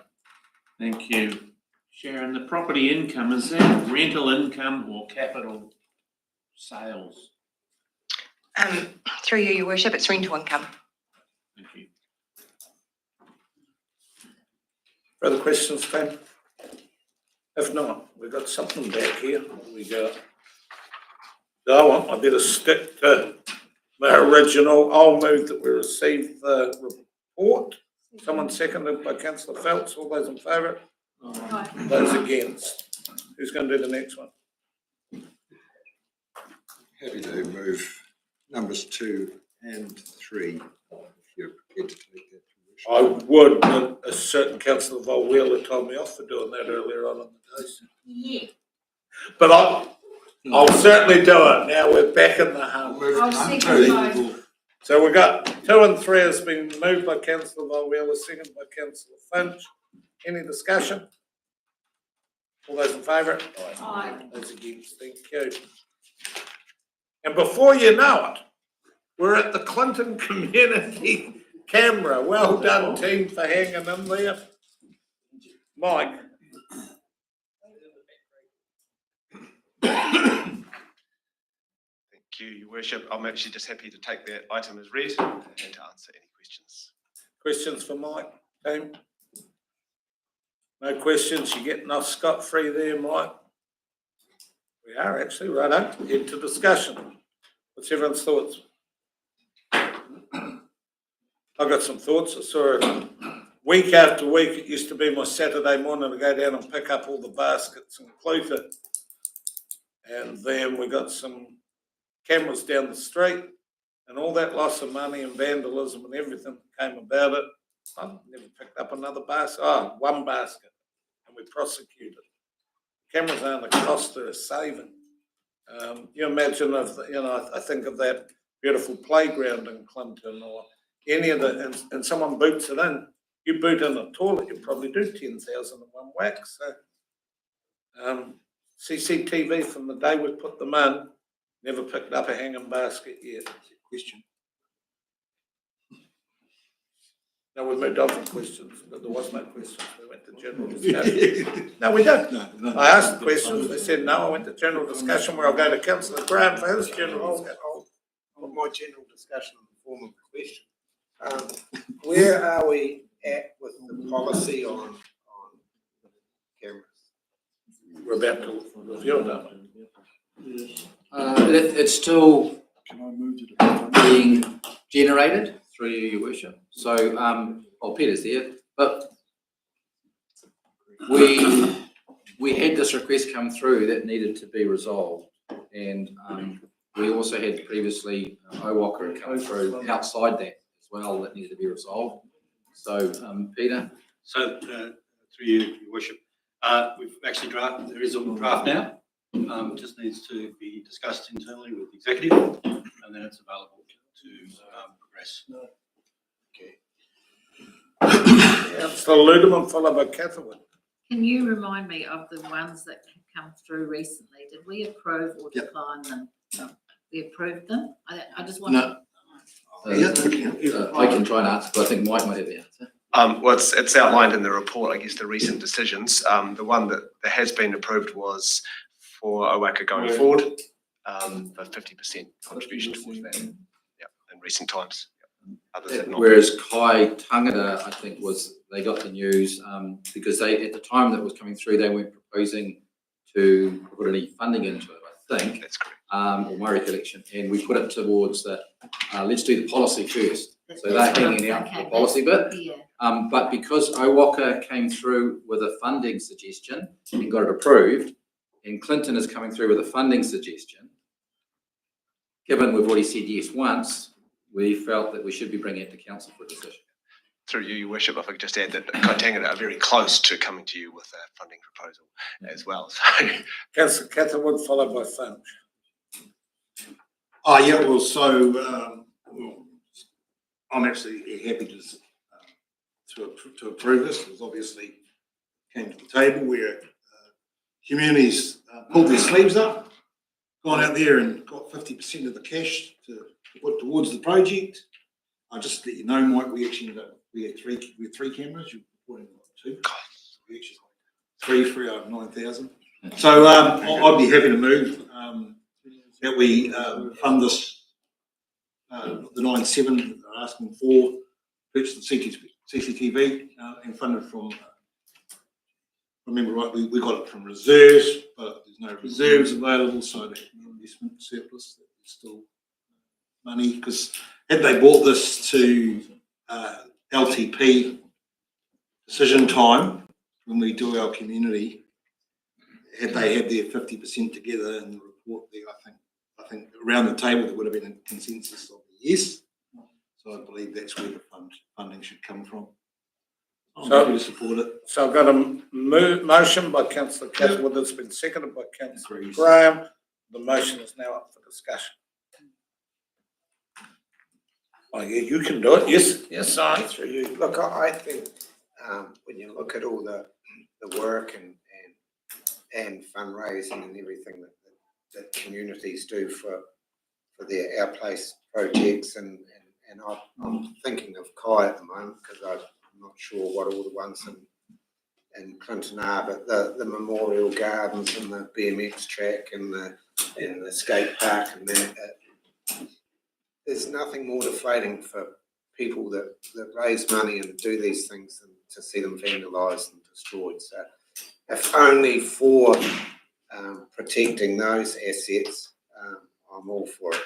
And then you get the bonus of anything illegal going on can be picked up. So yeah, I'm totally for it.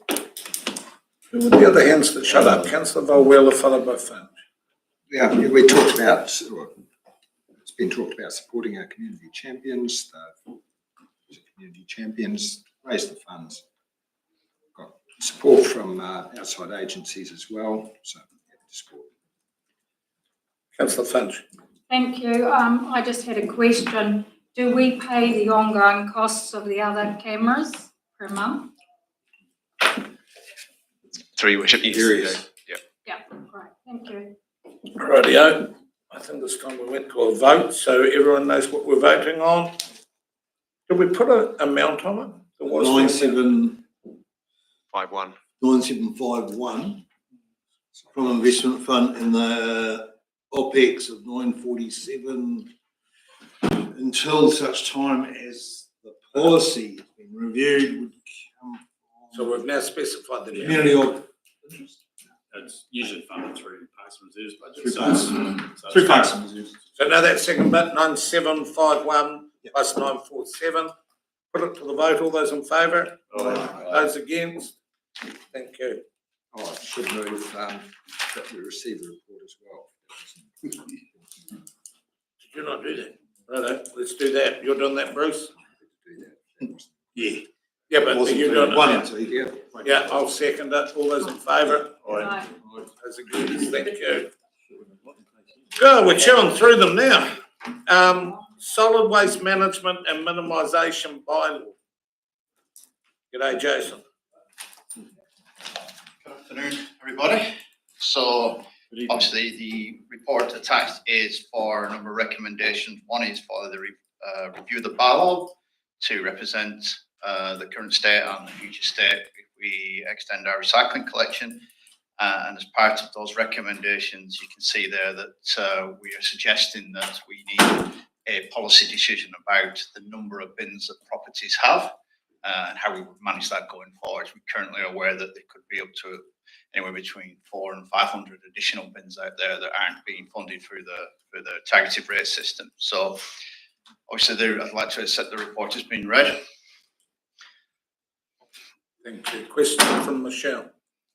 Do you know that, because I'm guilty of one person myself, that we have bins that we pay, get rated for, but aren't at our property because of where the truck goes, so you put them. So do you know where all those bins sit? No. No. No, so part of the process going forward is, and part of our waste minimisation strategy, that we're going to go into identify all the bins that are currently on the rates by means of a sticker. We're going to give everybody a sticker, which is essentially, this is a bin, you're paying the rates for it, and then we'll be able to identify those bins. The reason why we know the number, or the approximate number, is that when I was brought on to renegotiate the contract with Wasteco, their number was about 400 bins higher than what the rates figure was. So when we renegotiated that figure, we essentially said that we were only going to pay you for the number of rated bins. The contractor now goes there and identifies those bins. Yep. So we know a handful of people that have got additional bins and the addresses. We just don't have any policy decision about whether we take that bin off, we don't empty that bin, or we charge for that additional bin going forward. So at this moment in time, we're not quite sure what to do with those extra bins, even though we know that there are some out there. Further questions, team? I'm happy to move recommendation 1. No? Councillor Phelps wanted to. No, you didn't, buddy. We'll move it. The look on your face of utter disappointment, Wayne, I was sure that's what you were doing. Councillor Finch has moved it. Who's going to second it? Councillor McCrosty. Now I'll go to Councillor Phelps. I just had a question, like, how does someone get a second bin? I mean, do you have any idea? Or? Well, a number of ways. One, you could find one close to your property and decide that you're going to have that yourself. You could get one from, your neighbour might have moved out, or the property's vacant, you've taken their bin, you could go and buy one from, you can buy a wheelie bin from anywhere in terms of that process. Oh, okay. So yeah, so there's no limited, or it's no identifying characteristics of a bin. I think we have some yellow lidded bins, maybe some red lidded bins, but we also have some green bins at the same time. So you can basically get them from anywhere, yes. I know, like, we got to pull all the bins out together, so I mean, we've identified ours with a number, but I mean, they could get mixed up. I don't know if we've got our original one or not, but. Yes, that's correct. For example, we only have one. Councillor Graham, someone else down here, Councillor Mackey, Councillor Finn. Through you, Mr. Chair, I'm just looking at the grace period approach, and I think when I looked at this, I thought about restrictors on the water scheme, and having 2 bins, putting 2 bins out, knowing that you're only allowed 1, would be on a par with drilling out your restrictor. Would we turn around and say, oh, look, you've drilled out your restrictor, we'll give you a couple of months to think about what you're going to do with it and all that sort of stuff. So I'd be looking at, hey, look, this stops today, mate, if you put it out again. Yeah. And I'd even be pretty close to saying, well, we're not even going to give you a warning. You know you're not only allowed to put out 1 bin, and you're putting out 2. You're stealing that. So I'd agree with that. It's a fair call. No warning. Nothing like getting the message out with a few fines. Councillor Mackey, Finn, Webb. Through the chair, I was led to believe that those bins all have an RFID chip in them. That when the machine picks them up, they actually can read whose bin it is and know everything. No, the bin simply do. It just So gets don't picked up. No. The proposal going forward is, we'll go forward as part of this, is we're going to put a sticker on the top of the bin. The sticker will have an RFID tag in there. Right. When we do this, Clifford will be the leading organisation in New Zealand about asset identification for bins, so you guys will be leading the field. Councillor Finn. Thank you. So if they go out and buy a bin from somewhere else, are they up to the same standard? I couldn't tell you in terms of that. Yeah, they could be better or worse. I really wouldn't know. Yes. Because if they're not up to the same standard, and then they get mixed up before they get their numbers put on them and stuff, and they break, then council end up having to replace them? That's correct, we would replace that bin, yes. You can go over to Mount Killy and there's a whole line of them and you can pick the one with the least splits. Get them at Gore on a Tuesday night. Someone had it, was it councillor Bowell? Yeah, thank you, Your Worship. I must admit, I was leaning towards a grace period, but when councillor Graham came out with his statement, I tend to agree with him. As far as implementing an immediate cessation for the collection, no grace period, but also by implication, the bins that we are out there are, at least by implication, the council's bins, so we should be able to take the extra bins back. Yeah. Yes, yeah, I suppose a customer could make a claim that it's their bin, yes. And we would have to replace it, I assume, at this point, if it was a targeted rates funded bin, yes. You could say, hey, it's not my bin. Yep. Someone else, councillor Catholic. Yes, interesting. So, trying to get some direction here, I suppose. So, taking the second bin, but first of all, we're going to have a discussion about sort of 3AB here. Because if people want to have a second bin, they're going to pay twice as much. There would be a fee and charges applied for that, which would be the same fee as the property that only has one? It would just be double? It depends on how we set that fee going forward, because the current fee includes a recycling bin and a general waste bin. So it could be, as elected members, you could increase the cost significantly. Yeah. It could be more if you wanted it to be, or it could be less. It would be entirely dependent on how you saw that as a waste minimisation strategy, if you like. Through you, Your Worship, we have been, other than a few people who in the dim dark ages got approval to have two bins, the general policy is you get one set of bins. And part of the reason for that is if you need more waste disposal than that, then you should go to a commercial waste operator rather than council. And the other aspect of that is so we don't have the streets completely full of wheelie bins as well. So it's that there's going to be, when we introduce our new waste services, we're going to be talking about potentially giving people a smaller waste bin, which providing two waste bins would go completely against sort of the waste minimisation we were trying to hear. So cool. That's just something to consider when we're doing those waste reviews that's going to be coming up as well. Okay, team, we're exhausted the questions. Discussion, councillor Bowell. Well, the second recommendation is the proposal to initiate the process for reviewing and implementing the bylaw. So I'm happy to move that as it was written. That's number 2. Yeah, but do you want to do one? Have we done one? We've already done one. We're off to 2 already. Done. So got a mover and councillor Bowell. Do I have a second? And councillor Kennedy. All those in favour? Aye. Those against? Thank you. Then we go to number 3. Either or. Well, no, not if we don't want to. My honest thoughts on that are if we're genuinely into waste minimisation, we'll get one bin. Second bin's not an option. So,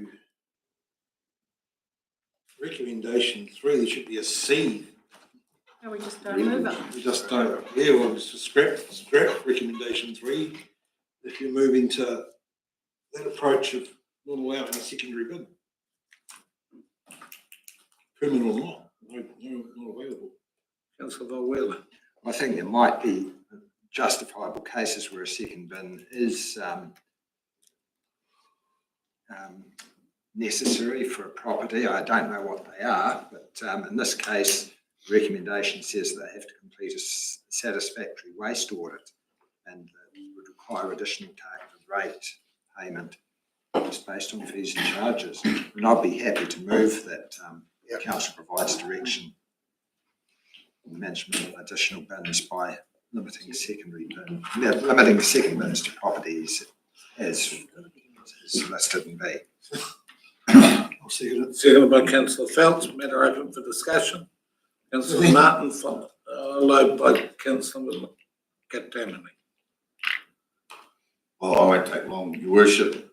I think the air conditioning's broken in here because Councillor Volwheeler is supporting Councillor Graham and Councillor Graham is supporting Councillor Volwheeler. So is the aircon working? Just turn it back on. Boomer's day out. Councillor McAtammany after that interjection. Yeah, I'd just be a wee bit concerned around that waste audit and how fiddly that might be, and that you recover all costs for it. And they would be charged on to the. Yes, it's a recommendation of the report that we would charge for the cost of a waste audit to the customer. Yeah. So you won't really know what that costs until you. No, it would form part, and recommendation is it would form part of the fees and charges that would go as part of the annual planning process. Yeah, because you want it to be plenty in a way, the discard. Yeah, it would certainly represent the cost of Clifford Council sending out an officer to do that waste audit. Yeah, and then they pay for the additional thing as well. Yeah, and I think we've also clarified that even if you did the waste audit as well, if you failed that waste audit, you would still be charged for the waste audit. Right. Any further discussion? If not, we're doing what are we doing, Bruce? 3B. Everyone know what we're voting on? Yep. Right. All those in favour, please say aye. Aye. Those against? No, rightio. Done. Number 4. Either or. Anyone's already, yep, Councillor Finch. 4B, I will move, please. Seconder, Councillor Graham. Discussion? Yeah. So, yeah, sweet, I agree with that. So implementing immediate cessation of collection of unauthorised. So you're just going to leave the bin empty? You can't take somebody's, it's their property, isn't it?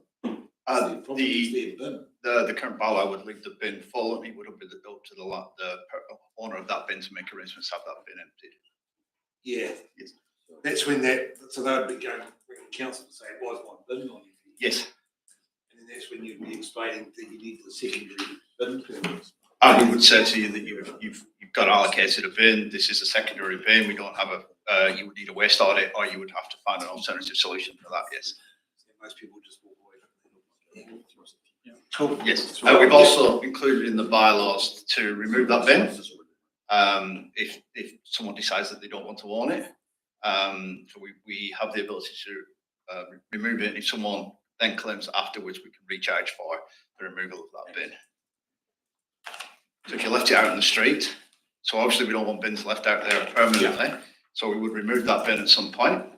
And if you came afterwards and said, "Hey, you've got my bin," say, "Yes, we have your bin, but there is a charge for removing it off the street because we didn't tell you that, we left it on site," that sort of thing. That's right. Please. Councillor McAtammany. So if you go for 4B, immediate cessation of collection, are you ready to do waste audits, and are you organised to charge for second bins? Can you do that straight away? So we can do it straight away. What we can't do is enforce a bylaw that we don't have. So we don't have any legal power to enforce that act. So we're going to start the process to get the labels out there, but we don't have a legal approach. We can't essentially say if you don't do it, then there'll be a fine for not doing it. Yes. Okay. It could get quite messy then if all these bins are just left untouched. Yes. It is quite a common policy though, especially we do exactly the same thing with contaminated bins. We stick in the bin and it gets left on, and the customer rings up and says, "Why have you not emptied my bin?" So we find that they'll disappear quite quickly. Councillor Phelps. So I just want to ask a question. Obviously, there's a few changes with this today, which is fine. Yes. How's it going to be communicated to the ratepayer? So if we get approval from theirs, obviously we'll sit down with Di and the team, work out a strategy, obviously include the members involved in that to see how we're going to communicate it. The plan is, our ultimate plan is to issue a label to every single bin. We've got a special printer coming, some special labels. It's got a QR code on it that you can't copy it, and it'll have our RFID tag in. We're hoping to post them out with the next round of rates.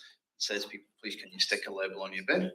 Yeah, and then our driver or the driver of the contractor can drive around. If he sees a label on the bin, he will empty it. Obviously, people phone up and say, like, you haven't emptied my bin. We've got the team ready to say, have you put your sticker on the bin? Did you get a sticker or whatever that may be? And then they are afterwards. So, from the wayside perspective, we obviously the time taken to get involved. Hopefully, we'll have our waste supervisor in place at the moment, currently vacant, but we do have Scott that already works for us that could assist in that area, or we could find external support from maybe Dunedin or one of their offices to help us out to do that. So, yeah, because I'm just thinking, like, we get our rates emailed, so people like myself, will they get that just sent out? Yes. Thank you. Right. Time for a vote, team? Okay, we know what we're voting on. Implementing an immediate cessation of collection for unauthorised second means. All those in favour, please say aye. Aye. Those against? Thank you. Over to Youth Council representation. Where's Love? Gone home. Love's gone home. It's really been unpleasant. Just filling in for Lily this afternoon. Lily is currently out trying to make sure we have the best Christmas parade ever at the moment, so I won't distract you from that. As part of the end of year review of Youth Council, we started to look at the representation of the Youth Council. Currently, we have a lot of school representation, up to 2 different people per school. And we were thinking that it might be good if there was a broader cross-section of youth involved in the Youth Council. The option that's recommended by Lily is option 3, which is recommendation 4, which is to keep the same number of members, but to make them slightly more flexible, so that if we cannot find a second person at school, we can go to the community and seek another young person to take that position. Happy to take any questions. Councillor Finch. Thank Just you. no additional cost with that option, isn't it? That is correct. So some years, and this year has been the same, we do have trouble getting all the schools to get people on it, no matter how hard Lily tries. So I would definitely support option 4, so that it has got more flexibility, and then we could get people that are homeschooled, have got something else, and I think that would work out really well. So if you're asking for emotional reason, yes. Just sort of waiting to see where it's going, because I can see Councillor Ludeman, Martin and myself. I mean, I guess we're on the discussion phase. I support the option, which is number 4 here, just looking at the revising the current structure, because 14 actually is any amount on that group. You certainly don't want any more. I mean, I was involved with Youth Council for a number of years, and in actual fact 14 is probably almost a bit high, but I mean that could come as you revise the current structure. That might be something you investigate. I like the idea. I mean, 1 from each school and a bit of flexibility, but certainly no more than 14. I'd actually probably quite like it reduced slightly, because you're better with people there that are actually interested and want to do it. And I think at times you've got people just to make up the numbers. So that's my comment. Councillor Martin, followed by South. Lucky, Councillor Paul Wheeler. Your Worship, the good report from Lily, really good, and I think she touches on it in that report too. It's about inclusivity. It's inclusive. It's giving those that don't have that advantage to be a part of it, this home school. So yeah, got a good report, and I'd support it. So I have a different view, because if you actually think of the dynamics and the cost structures and that, so Lily and staff make up the bulk of the top. It's not the resources going to the Youth Council that come into this council. But what we have is, you think West Otago. You want to send a young lady in a car from West Otago in the middle of winter over here in Magpie South, the safety in numbers. There's also the fact that if either you got a driver's license, you get the beauty, or one parent goes one way, one parent goes the other. So to chop it down to 1, when Lawrence, West Otago, they're all coming in, these are young, predominantly, virtually all their youth council this year was females. You want a 17-year-old youth councillor driving by south to Lawrence, West Targa? I don't. And actually, if you think what happens in the youth council that's different than here, this week they're decorating a float. All hands on deck. There was the barbecue for 660. There was that. It's the more the merrier. They're a group of kids. It's not got. It's a totally different structure and dynamic than here.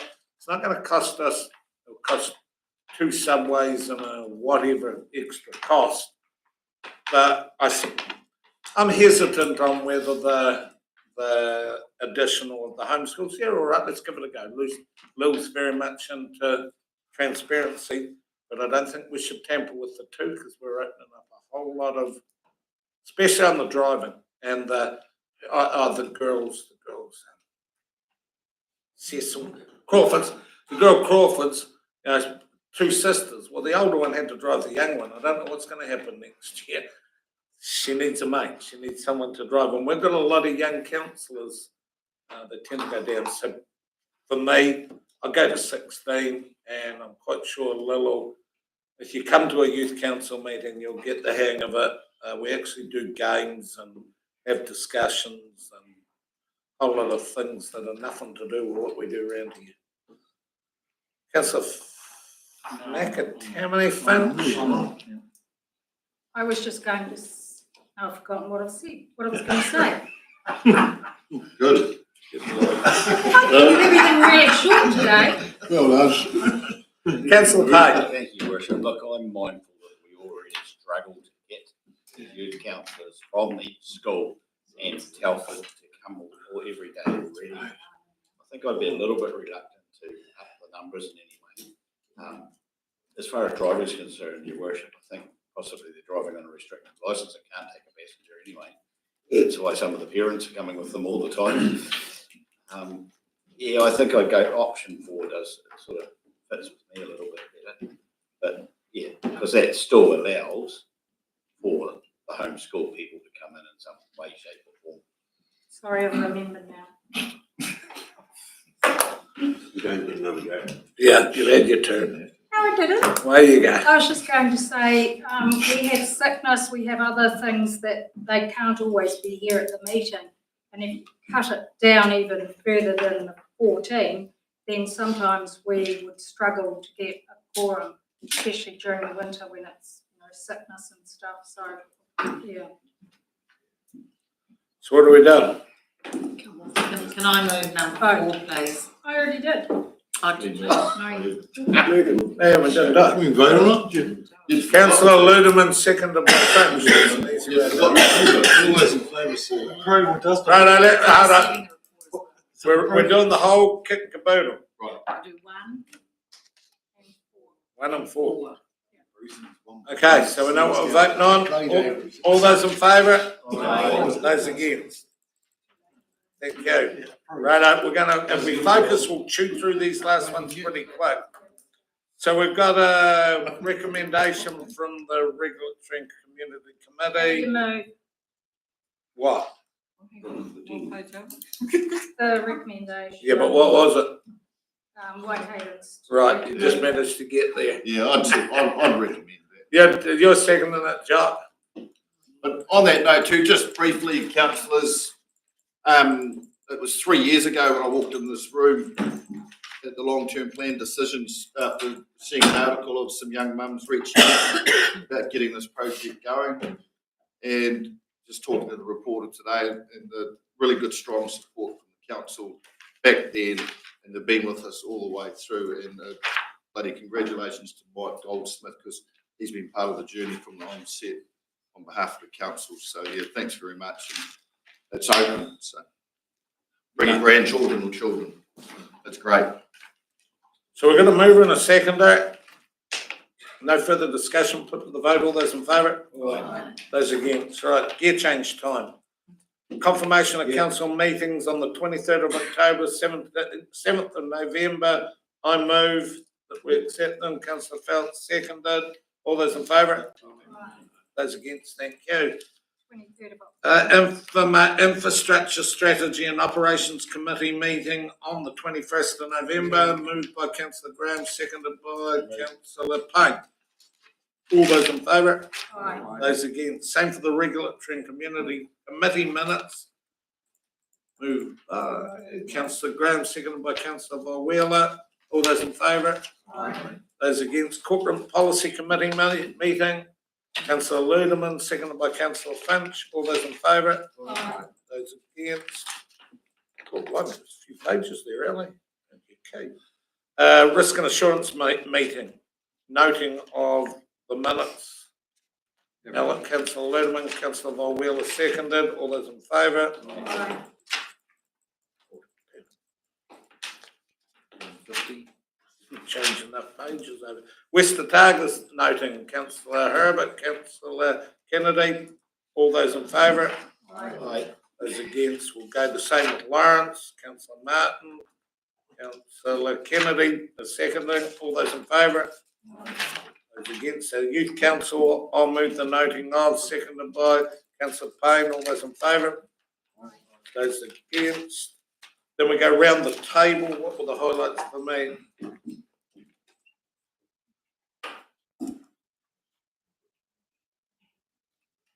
Oh, yeah. First up, thanks to staff, thanks to everyone that got involved in the civil defence. Thanks for those that bailed into me when I had to bail out.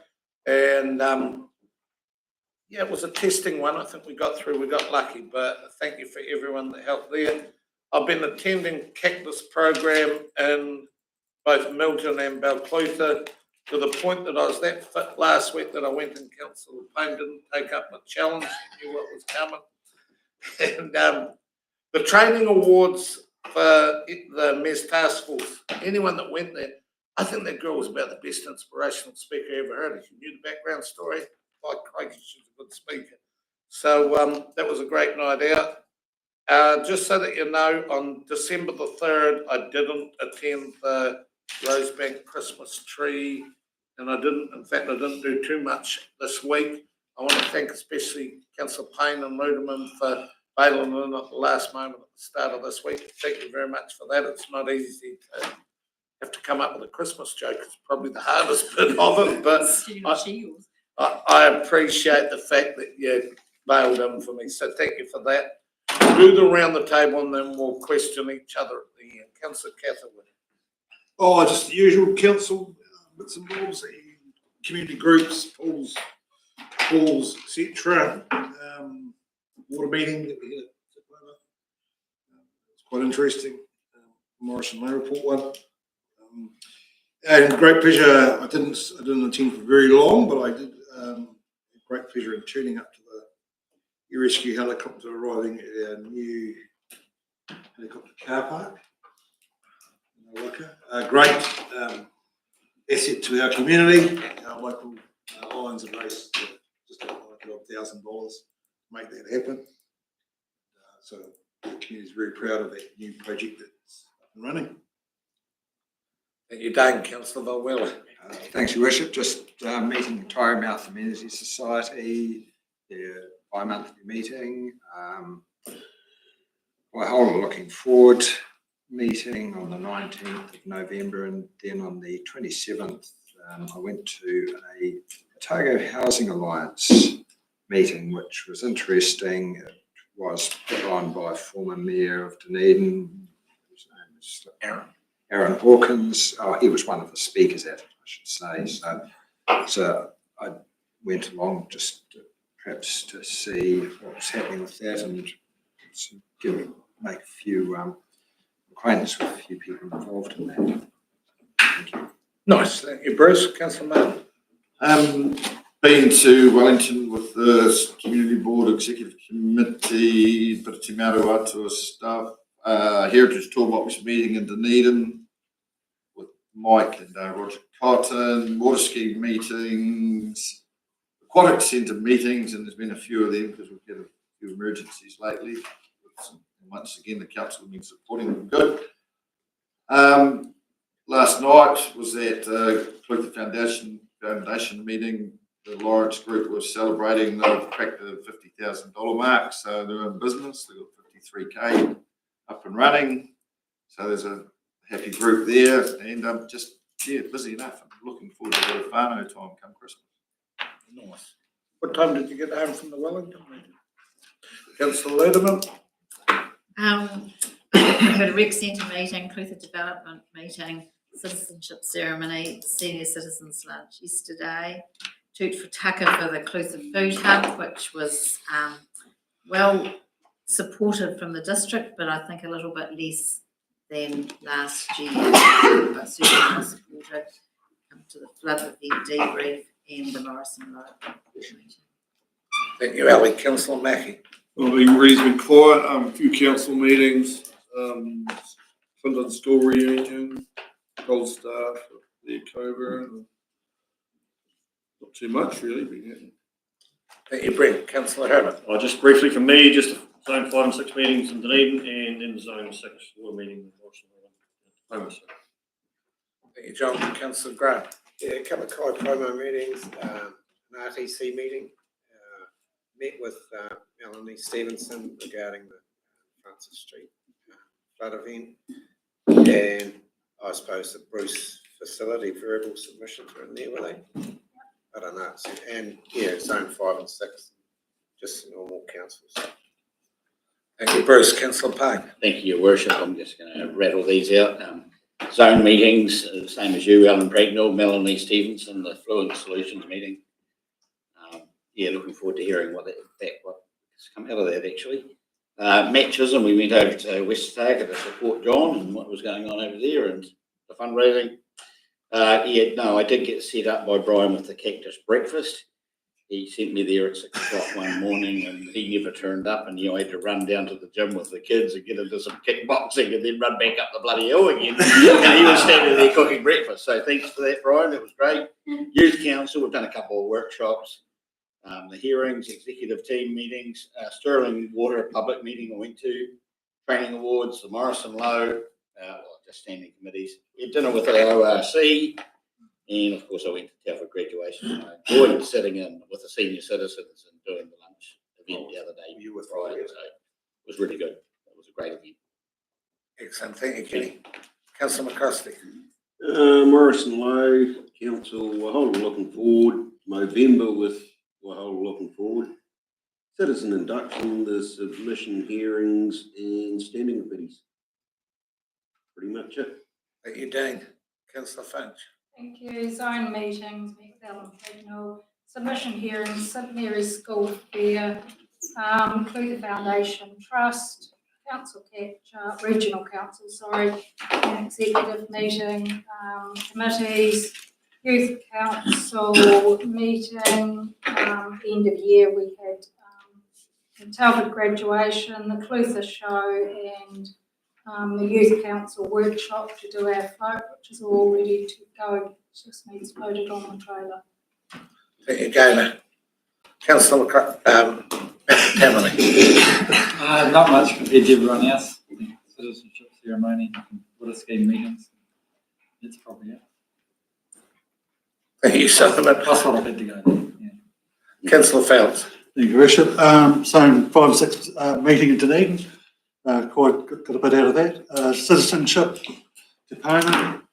Zone 6 meeting at Tupoma again. Came up to the review for the Francis Street flooding. Dinner for the ORC.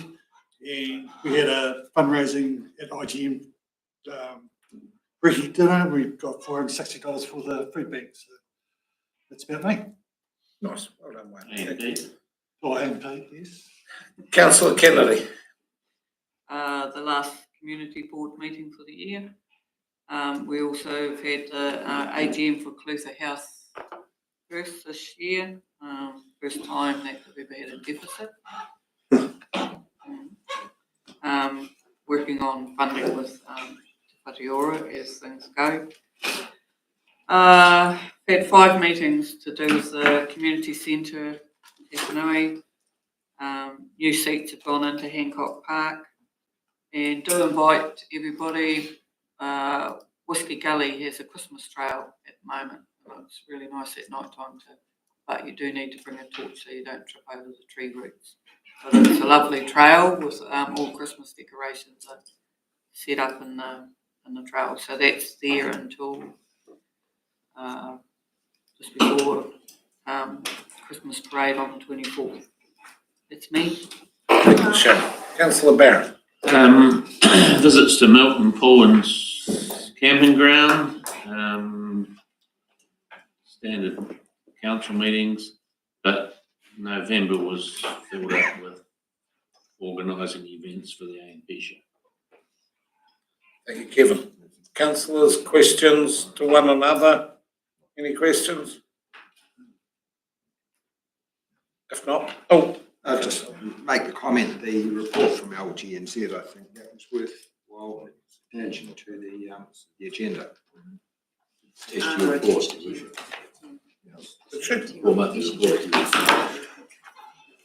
Didn't read it when I heard it. Right, we've got two recommendations back on the page 168. Councillor Martin's moved them, seconded by Councillor Graham. All those in favour? Those against? Thank you. Chief Executive's report, page 195. Steve. Just take it as read, Your Worship. And happy to take Any questions? No questions. Pretty simple. There's a recommendation there. Move Councillor Martin, seconded Councillor Payne. All those in favour? Those against? Let's do the same on page 200 for documents for consent and seal. Moved by myself, seconded by Councillor Ludeman. All those in favour? Those against them, residents going to public excluded. I'll move. Councillor Ludeman seconded. All those in favour? Those against?